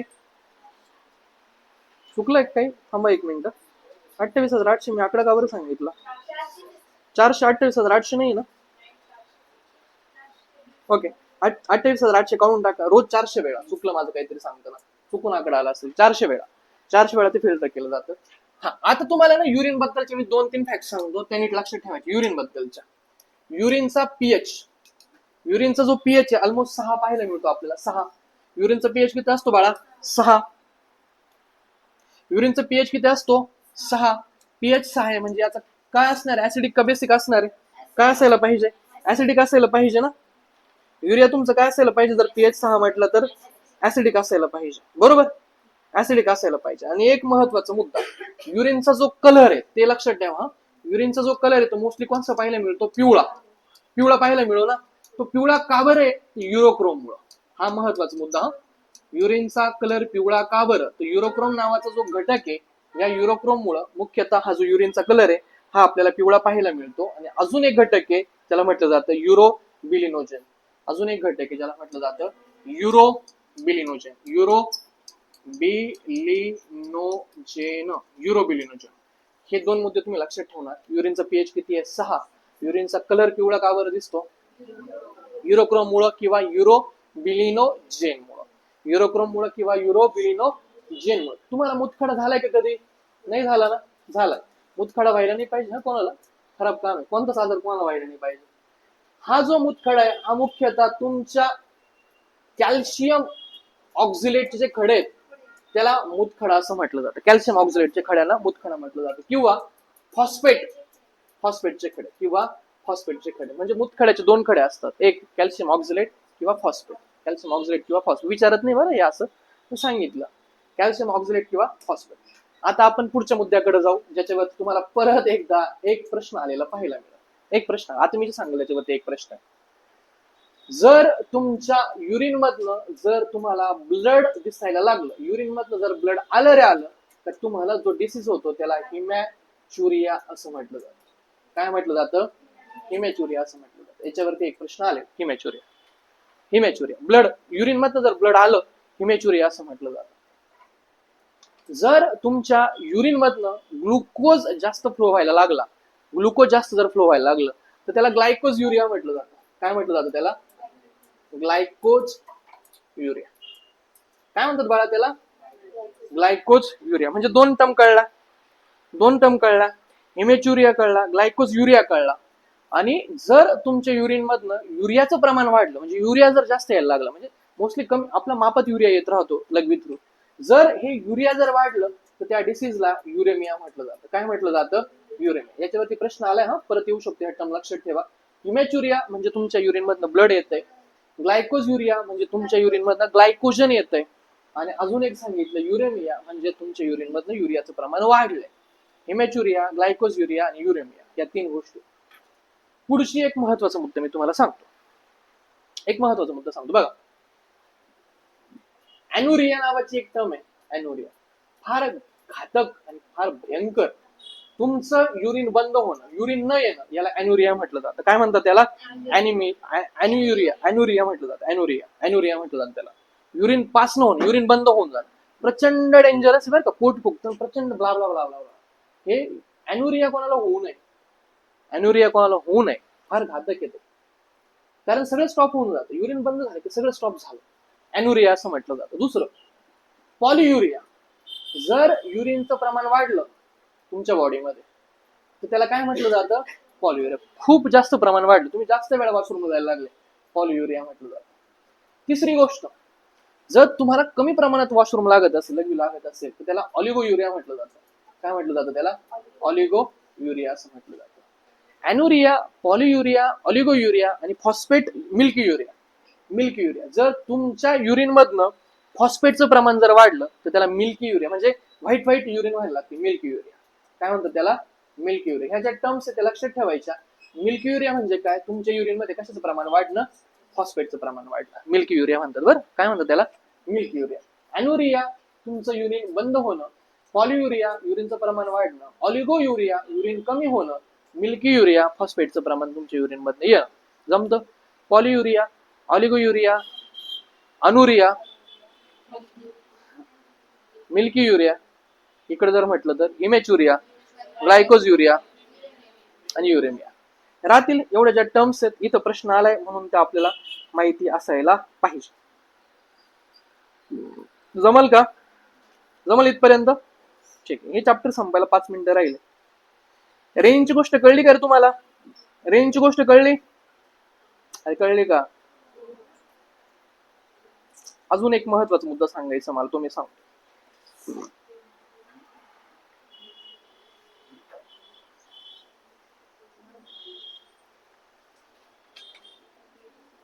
अजून एक मुद्दा सांगतो बघा, छान आहे, जो परीक्षेला येऊ शकतो. ऐका, एक महत्वाचा मुद्दा सांगतो. आपली किडनी असते, नीट ऐका. हे किडनी असते. किडनी किडनीच्या डोक्यावरती एक ग्लँड असते. किडनी आहे, किडनीच्या डोक्यावरती एक ग्लँड असते, त्याला ॲड्रेनल ग्लँड असं म्हटलं जातं. काय म्हटलं जातं? ॲड्रेनल ग्लँड असं म्हटलं जातं. किडनीच्या डोक्यावरती ॲड्रेनल ग्लँड असते. या ग्लँड मधनं एक हार्मोन सिक्रेट होतो, ज्याला अल्डोस्टेरॉन म्हटलं जातं. अल्डोस्टेरॉन म्हटलं जातं. काय म्हटलं जातं? अल्डोस्टेरॉन. नीट लक्षात घ्या, हा अल्डोस्टेरॉन कामाचा. त्याला काय म्हटलं जातं? अल्डोस्टेरॉन असं म्हटलं जातं. अल्डोस्टेरॉन. हा जो अल्डोस्टेरॉन आहे ना, हा तुमच्या बॉडीमध्ये सोडियमला कंट्रोल करतो. परत एकदा, कोणाला कंट्रोल करतो? सोडियमला कंट्रोल करतो. या सोडियमला कंट्रोल केलं म्हणजे तुमच्या बॉडीमध्ये ऍसिडिटीला कंट्रोल केलं जातं. कोणाला कंट्रोल केलं जातं? ऍसिडिटीला कंट्रोल केलं जातं. हे तुम्हाला माहिती असतं अपेक्षित. तुम्हाला परीक्षेला काय विचारतात? ही ॲड्रेनल ग्लँड आहे, ही कुठं आहे? हा पहिला प्रश्न. किडनीच्या वरती कोण असतं? ॲड्रेनल ग्लँड असते. ही जी ॲड्रेनल ग्लँड आहे, हे कशाचं सिक्रेशन करते? अल्डोस्टेरॉनचं. अल्डोस्टेरॉन कशाला कंट्रोल करतो? सोडियमला. आणि या सोडियमचा आणि तुमच्या ऍसिडिटीचा जवळचा संबंध आपल्याला पाहायला मिळतो. ऍसिडिटी कळलं? Kidney, adrenal Gland, kidney, adrenal Gland, aldosterone, sodium. Sodium म्हटलं तर किडनी. इथपर्यंत कळलं का? ठीक. तुमच्या उत्सर्जनामध्ये कोणकोणत्या गोष्टी भाग घेतात? हे बघा, तुमची त्वचा भाग घेते, घाम येतो. तुमचे फुफ्फुस कार्बन डायऑक्साईड बाहेर लागतात, उत्सर्जनामध्ये येतात. तुमची किडनी येते, तुमचं नेफ्रॉन येतो. तुमचं लिव्हर येतं का? लिव्हर सुद्धा येतं, कारण लिव्हर काय तयार करतं?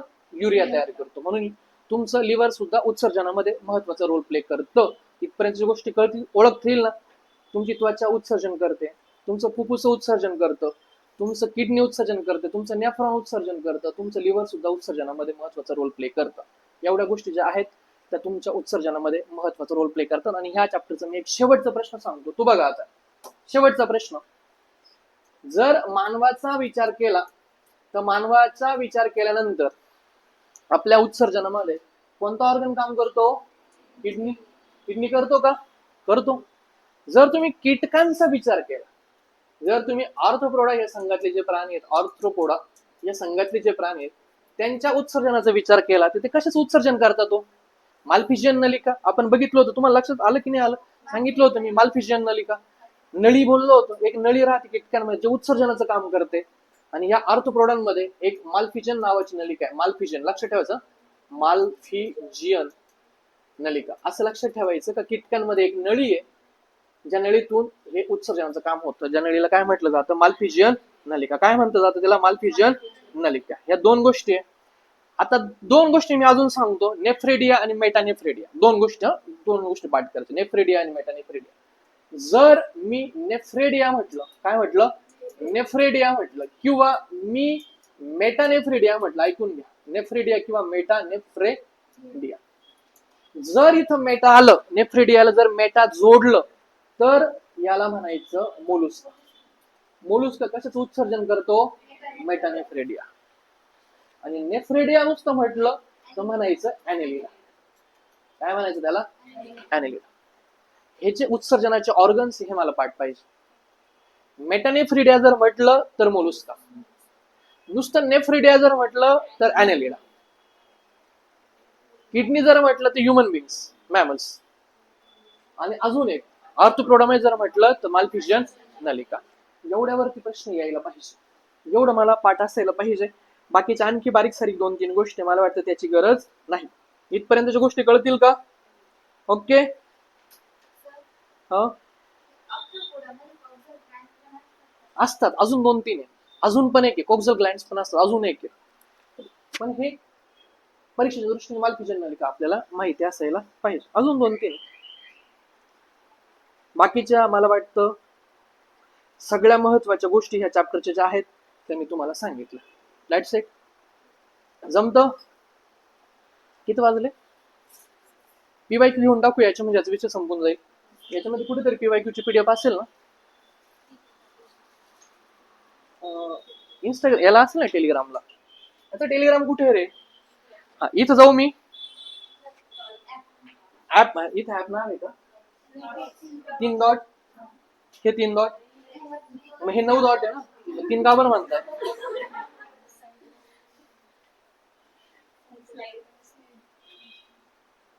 हे का या या बोला. कुठे कुठे बोला ना. आदेश करपे, अमली, अमोल राजोळे. कुठे जाऊ? अमोल राजोळे कुठे जाऊ? आधी आधी शेअर येणार आहे. अर्चना नाव. ओके अर्चना. इथं अर्चना काय?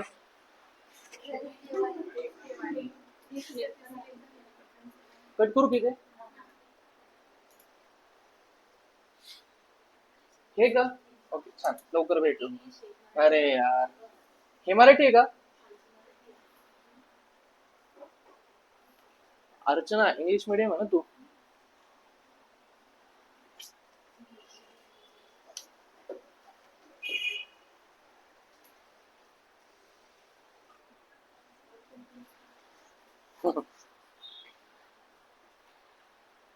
अरे अरे अरे कुठून क्लोज करा? तिकडनं. बर आता जाऊ का मागे?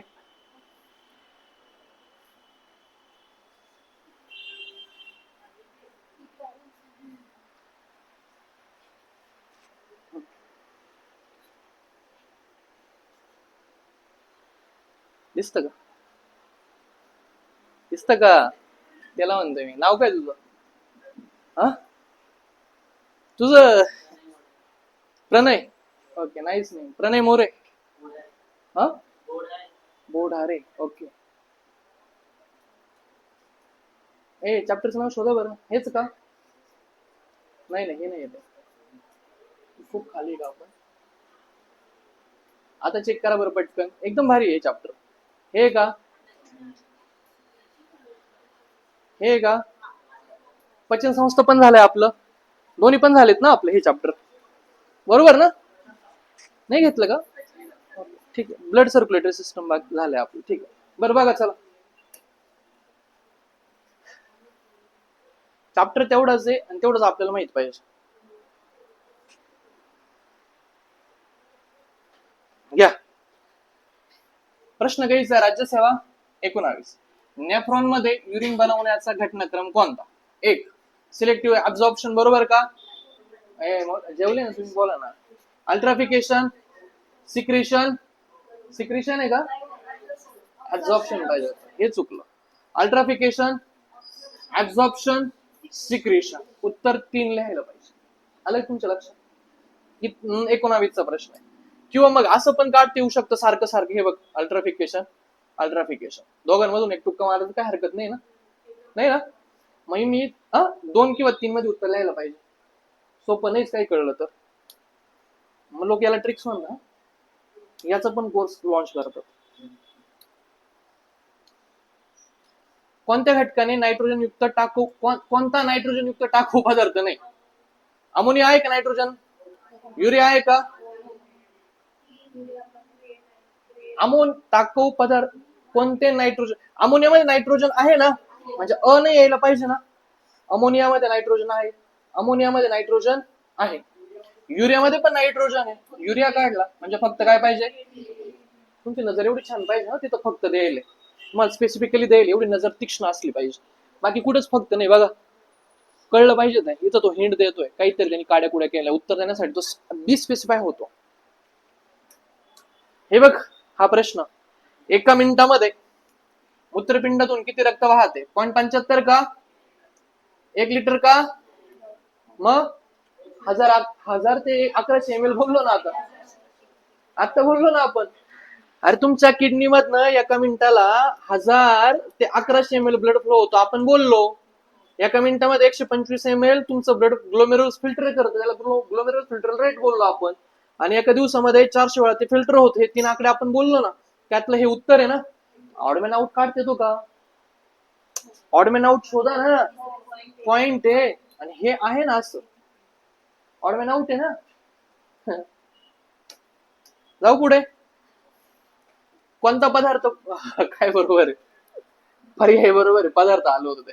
गर्द, पिवळे मूत्र, मॅलेरिया नाही. रंगहीन मूत्र निर्जलीकरण. आता तिथं का फिल्टर बसलेले निर्जलीकरणला. रक्तरंग मूत्र, रक्त रंग हिमॅच्युरिया आहे ना? हिरवट बीट खायचं, अरे बीट लाल हिरवट काय संबंध आहे अवघड आहे हो. हिरवं बीट काय रिकामं काम.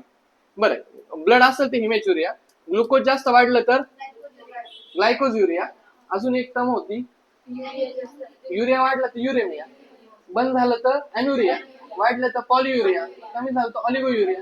That's it. हो. कोणते क्षार आम्ल म्हणजे ऍसिडिटी संतुलित करते आता सांगा. सोडियम का?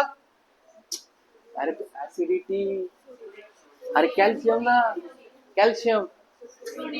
कॅल्शियमचा कशा संबंध आहे हाड स्ट्रॉंग असण्याचा.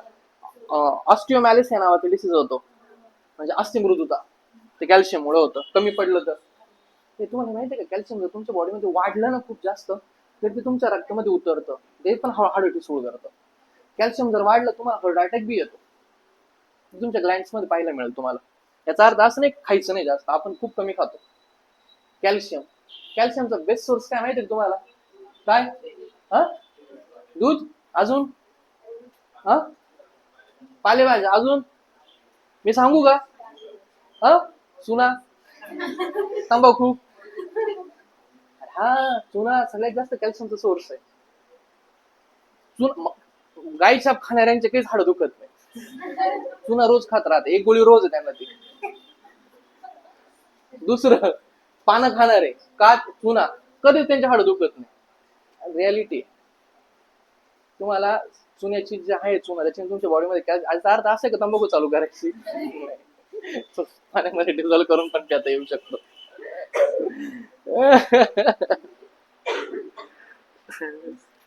पान खात जा, चुकीचं आहे बरं का, पान पण नका खाऊ. हे काय करतो लो, हे लो पाहून तुम्हाला कोणकोणते बीट साठवता, फॅक्ट साठवता लो पाहून.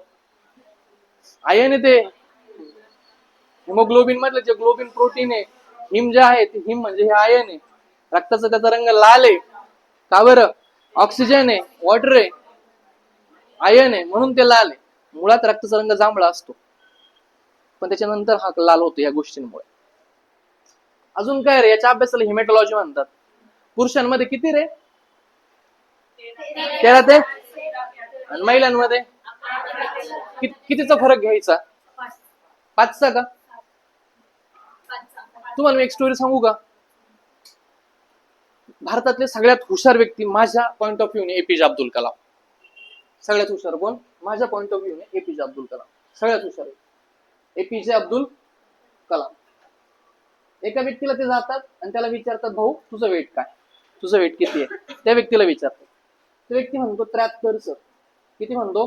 73. अरे म्हणे महाराष्ट्राच्या पोरांचे वेट खूप जास्त आहेत. तो 73ला एपीजे अब्दुल कलाम म्हणतात त्यांना महाराष्ट्रातले जे पोर आहेत त्यांचं वेट खूप जास्त आहेत.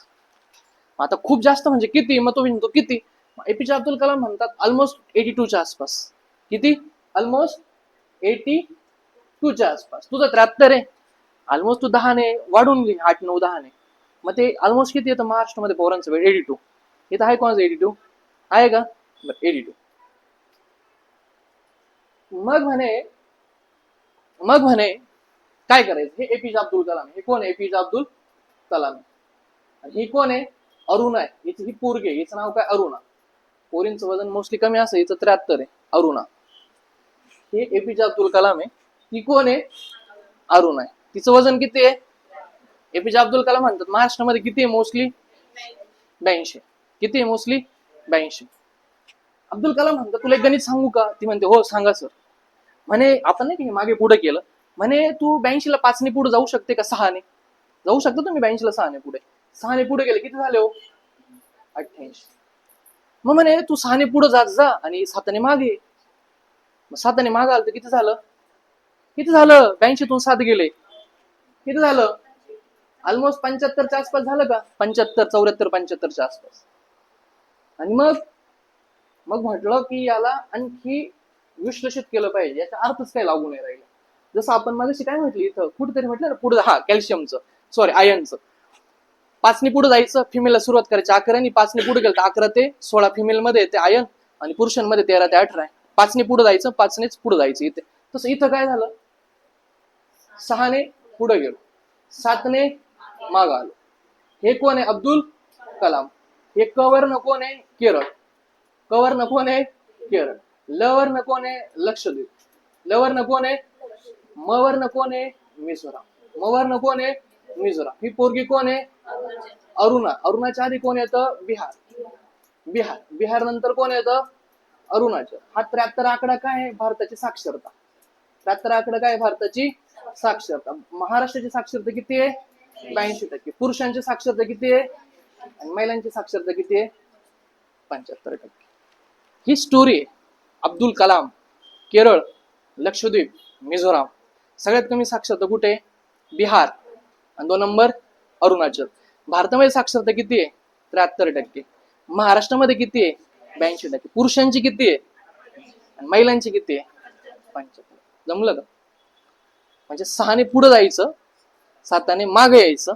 अब्दुल कलाम महाराष्ट्राला किती आकडे बोलले होते? किती बोलले होते? 82. तिचं वजन किती म्हटलं होते? 73. ती कोण आहे? अरुणा. तिच्या आधी कोण येतं? बिहार. बिहार नंतर किती वेट आहे? 73. 73 ही कोणाची साक्षरता? महाराष्ट्रामध्ये ते काय म्हटलं होते? 82. कितीने पुढे जाय? 6ने. 88. 82 6 88. 88 कोणाची? पुरुषांची. 7ने मागे जाय. 82 वजा 7 75. ही कोणाची? महिलांची. सगळ्यात जास्त भारतात साक्षरता हुशार माणूस कोण? कलाम. केरळ, लक्षद्वीप, मिझोराम. सगळ्यात कमी कोण आहे?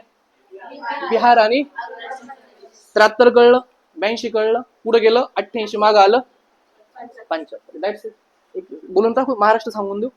महाराष्ट्र पण सांगून देतो 1-2 मिनिटात. आलाय वेळ तर मग सांगून देतो मी जस्ट टाइमपास मध्ये. तुम्हाला माहितीये का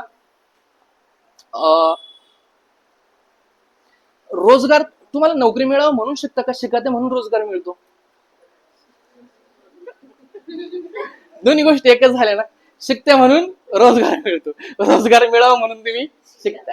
मग तुम्ही जर अडाणी तुम्हाला लाखाचा पगार देऊ असं शक्य आहे का? नाही. म्हणजे जिथं रोजगाराला लोक जास्त गेले तिथं लोक शिकेल जास्त असतील ना. महाराष्ट्रामध्ये सगळ्यात जास्त रोजगार कोणत्या 2 जिल्ह्यांमधून मिळतो? मुंबई. हे खरं आहे ना. सगळ्यात जास्त रोजगार मुंबईत आहे ना. आणि म्हणून साक्षरतेमध्ये सगळ्यात टॉपला मुंबई येतं. इथपर्यंत लॉजिक क्लिअर झालं. आणि म्हणून त्याच्यामध्ये 1 नंबरला यायचं मुंबई उपनगर, 2 नंबरला यायचं मुंबई शहर. शहर फक्त 3 ठिकाणी 1 नंबरला घ्यायचं. 1 सेक्स रेशो. सेक्स रेशो कमी मुंबईला आहे. 2 निगेटिव्ह वाढ. निगेटिव्ह वाढ मुंबईमध्ये सगळ्यात कमी दशवार्षिक वाढ आहे.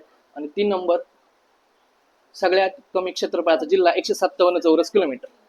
3 ठिकाणी मुंबई. शहर 1 नंबरला घ्यायचं. अदरवाईज मुंबई घ्यायचं. मुंबई लिहिलं. महाराष्ट्राचा सगळ्यात हुशार राजकारणी कोण?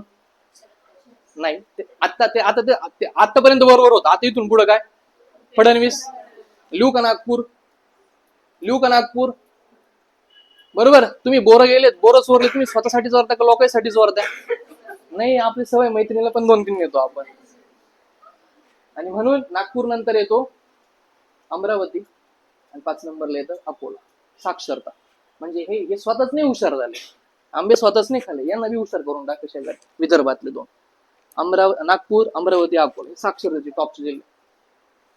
तुम्हाला माहितीये का रे, एखादा व्यक्ती जळतोय, तुमच्या समोर एखाद्याला आग लागली, तुम्ही पाणी ओताल का राख ओताल का माती ओताल? माती का पाणी? पाणी ओतलं तर जखम ओली होऊन जाते. माती ओतलं. माती ओतली पाहिजे. आणि जर कोणी जळत असेल तर तुम्ही त्याला हसणार की तुम्ही सॅड व्हाल? सॅड व्हाल ना. जो हसतो तो काय असणार? बावळट असेल ना. म्हणजे तो अक्कलच नाही, शिकेल नाहीये ना. आणि म्हणून नंदूला आग लागली. नंदूला काय लागली? आग लागली. आणि गाडावर बसून परी हसत होती. परी काय असते? गाडावर जाऊन हसते. तुम्ही हसल का रे कोणी आग लागलो गाडावर? तुम्ही पहिले खाली याल ना. मग नंदूला आग लागली म्हणजे नंदुरबार जळाला ना तो. 2 नंबर जालना. गाडावर कोण बसले? परी ना.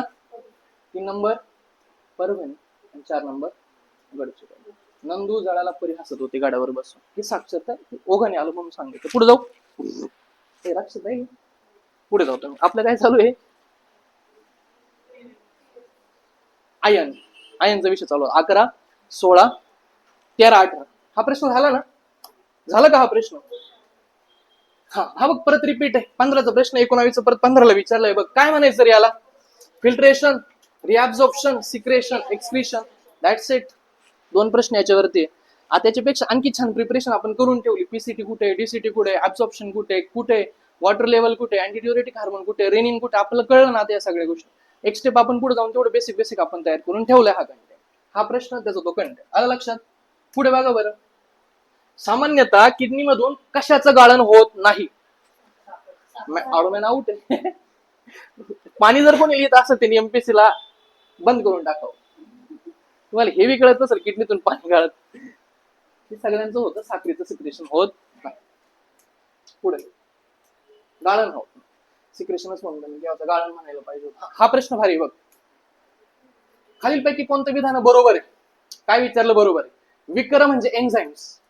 तुम्हाला एन्झाइम्स हार्मोन मधला फरक ग्लायन्स चॅप्टर मध्ये कळत. विकर हे सेंद्रिय उत्पादक आहेत, म्हणजे पॉझिटिव्ह इथपर्यंत. हे जैव रासायनिक अभिक्रियांना गती देतात, पॉझिटिव्ह आहे. विकर प्रथिनांपासून बनलेली असतात, पॉझिटिव्ह आहे. विकरांची क्रियाशीलता तापमानावर अवलंबून नसते, निगेटिव्ह आहे. इथं मला डाऊट घ्यायला चान्स आहे. अमायलेज हे विकर स्टार्चवर कार्य करते, पॉझिटिव्ह आहे. जर याच्यामध्ये वरीलपैकी सर्व दिसतंय, दोन ऑप्शन दिसताय ना, म्हणजे मला डाऊट घ्यायला फक्त निगेटिव्ह स्टेटमेंट चान्स आहेत. बाकी तुम्हाला माहिती आहे याच्याबद्दल काही नाही. म्हणजे तुम्ही फक्त निगेटिव्ह स्टेटमेंट वरतीच डाऊट घेऊ शकता, हे खरं आहे. मग तुम्ही एक तर वरीलपैकी सर्व लिहाल, नाही तर हा जो निगेटिव्ह स्टेटमेंट आहे याला तुम्ही कॅन्सल करा. निगेटिव्ह स्टेटमेंट ज्यावेळेस आयोग देतं त्यावेळेस ते मोस्टली चुकीचे असतात, म्हणून हे स्टेटमेंट चुकीचं. अ ब ड त्याचं उत्तर अ ब ड. कळलं मी काय म्हटलं? असं ते प्रश्न सोडवायचे सायन्स. हा जे प्रश्न आपल्याला जमणार नाही त्याच्या उगेच एवढी मेहनत घ्याल ना, का डायरेक्ट वरीलपैकी लिहून मोकळं चेक तर करा ना, पॉझिटिव्ह निगेटिव्ह कोणी आहे का, एक्स्ट्रीम गोष्ट काही म्हटलंय का. एक्स्ट्रीम गोष्ट म्हटली तर चूक करायला तुम्हाला वाव मिळतो, निगेटिव्ह म्हटलं तर चूक करायला तुम्हाला वाव मिळतो. जमतंय? पुढे हे बाकी ना आता पचन संस्था, तिथून पचन संस्था इथं आहे का नाही, पचन संस्था चालू होते. बरं ब्लड घेऊन टाकू का, आपलं ब्लड सर्क्युलेटरी सिस्टम मागच्या वेळेस घेतलं ना आपण, सुरुवातीलाच असेल ना ब्लड सर्क्युलेटरी सिस्टम. हा आहे बघ. तुम्ही सांगा हा आता मला, आपलं शिकवून झालंय नाही. कोणत्या प्रकारच्या पांढऱ्या रक्तपेशींची टक्केवारी निरोगी माणूसमध्ये सर्वात कमी? काय सगळ्यात कमी हो? तुम्हाला आठवतं का? हे 4 प्रकार होते, अग्रॅन्युलोसाइट, ग्रॅन्युलोसाइट्स, अग्रॅन्युलोसाइट्स. ग्रॅन्युलोसाइट्स मध्ये काय होतं? Neutrophil, eosinophil, बॅसोफिल. इकडे काय होतं? Lymphocytes, monocytes. सगळ्यात जास्त याचं जवळपास 62-63 प्रमाण आहे, याचं 30 प्रमाण आहे, याचं 0.03 आहे, याचं 3%, याचं 3 ते 9%.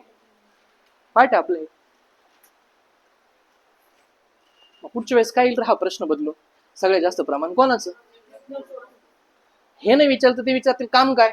हा सूक्ष्मजीवांना मारतो, हा सूक्ष्मजीवांना खातो, हा हिस्टोमाइन आणि हिपॅरिनचं सिक्रेशन करतो, हा अँटी अलर्जिक, अँटीटॉक्सिक आहे, आणि हा तुम्हाला प्रतिकार क्षमता बॉडीमध्ये प्रोव्हाइड करतो. झालं ना हा प्रश्न. त्याचं हे एक्सप्लेनेशन पुढचे प्रश्न इथं फॉर्म होतील. आपण याच्यावरती पूर्ण लेक्चरभर बोललोय मी. जमतंय ना? आपलं बोलणं झालं यावरती. हा, आरबीसीचा आकार कसा आहे? कसा आहे आरबीसीचा? बी कॉन्केव, उत्तर लिहिलं. 3 आकार माहिती आहे, डब्ल्यूबीसी अमिबा सारखे असतात, आरबीसी बायकॉन्केव असतात, प्लेटलेट्स बायकॉन्वेक्स असतात. जमत? जमत का? हा सांगा किती हजार आहे, हा किती हजार आहे? 97. 2 प्रश्न रिपीट आहे. रक्त गोठण्यासाठी काय वापरतात? रक्तपट्टिका. म्हणजे काय आलं? गेल्या वेळा बोललो मी, किती फॅक्टर आहे? 13. Vitamin K, vitamin C, platelet, calcium, prothrombin, thrombocytes. एवढ्या वेळेस मी जर 8-10 वेळा बोलला तर तुम्ही 15-20 वेळा बोलले पाहिजे. मीच एवढ्या वेळेस बोललो इथे. प्लेटलेट्स, याच्यामध्ये एक महत्वाचा मुद्दा हा फक्त मॅमल्स मध्ये पाहायला मिळतात प्लेटलेट्स, इतर प्राण्यांमध्ये नाही येते प्लेटलेट्स. अजून सांगा रे प्लेटलेट्स काय? थ्रोम्बोसाइट्स का? एरिथ्रोसाइट्स, आरबीसीला काय म्हणतात? एरिथ्रोसाइट्स. डब्ल्यूबीसीला म्हणतात ल्युकोसाइट्स, याला म्हणतात थ्रोम्बोसाइट्स. जमतं? पुढे आता हा टुक्का मारायचा प्रश्न, सगळ्यात छोटा काढा. हे बघ, हा प्रश्न ज्यावेळेस तू बनवतो ना, 2 गोष्टी असतात.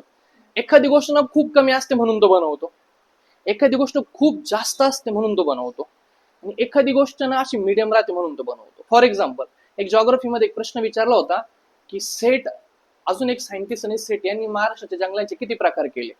आता प्रिलिमला प्रश्न होता. 6, 5, 4 आणि 3 असे ऑप्शन दिले होते. आता जंगलांचे काही 3 प्रकार असतील का? जास्तच पडतील ना जंगलांचे प्रकार. म्हणून आपण 3 आणि 4 उत्तर लिहायला पाहिजे का नाही, 5 आणि 6 लिहिलं पाहिजे, एवढं आपण भानत पाहिजे, एवढं आपल्याला लॉजिक जमायला पाहिजे. सेम त्या प्रकारचं हे हायपरटेन्शन आजार टाळण्यासाठी सामान्यतः सेवनाचं प्रमाण एक तर जास्त पण नकोय, कमी पण नकोय. हे खरं आहे ना. जास्त वाला काय 8 हे काढू, बॅलन्स राहण्यासाठी जास्त पण नको कमी पण नको ना. मी हे 2 काढले, उत्तर या दोघांतून लिहायला पाहिजे. तुम्हाला कोणतं चांगलं वाटतं? उत्तर 5 आहे. 2.5 लिहिली तरी काय भानगड आहे, काय तुमचं दगड थोडं आहे ना, चुकलं बरोबर आहे की नाही. आता एक्झॅक्ट थोडं ना माहित राहणार आहे. अशा फॅक्ट्स कुठं तुरटी काय करतात, तुम्ही काय लावतात रे? हा, गाडी केली कापलं, तुरटी घेतात, ते तुरटी त्याच्यासाठी लावतात, जास्त रक्त बाहेर येऊ नये त्याच्यासाठी दाढीच. पुढे हा प्रश्न शिकवायचा बाकी श्वसन संस्थेचा. इथून श्वसन संस्था बाकी, हा इथून श्वसन संस्था. हे बघ किती प्रश्न आहे श्वसन संस्थेचे, फक्त हार्डली 3 प्रश्न आहेत. इकडे पण आहे का? आहे 3-4 प्रश्न आहे. हा का हा एक प्रश्न. ठीक आहे, 5 मिनिटं थांबू आणि मग आपण पचन संस्था सुरू करू.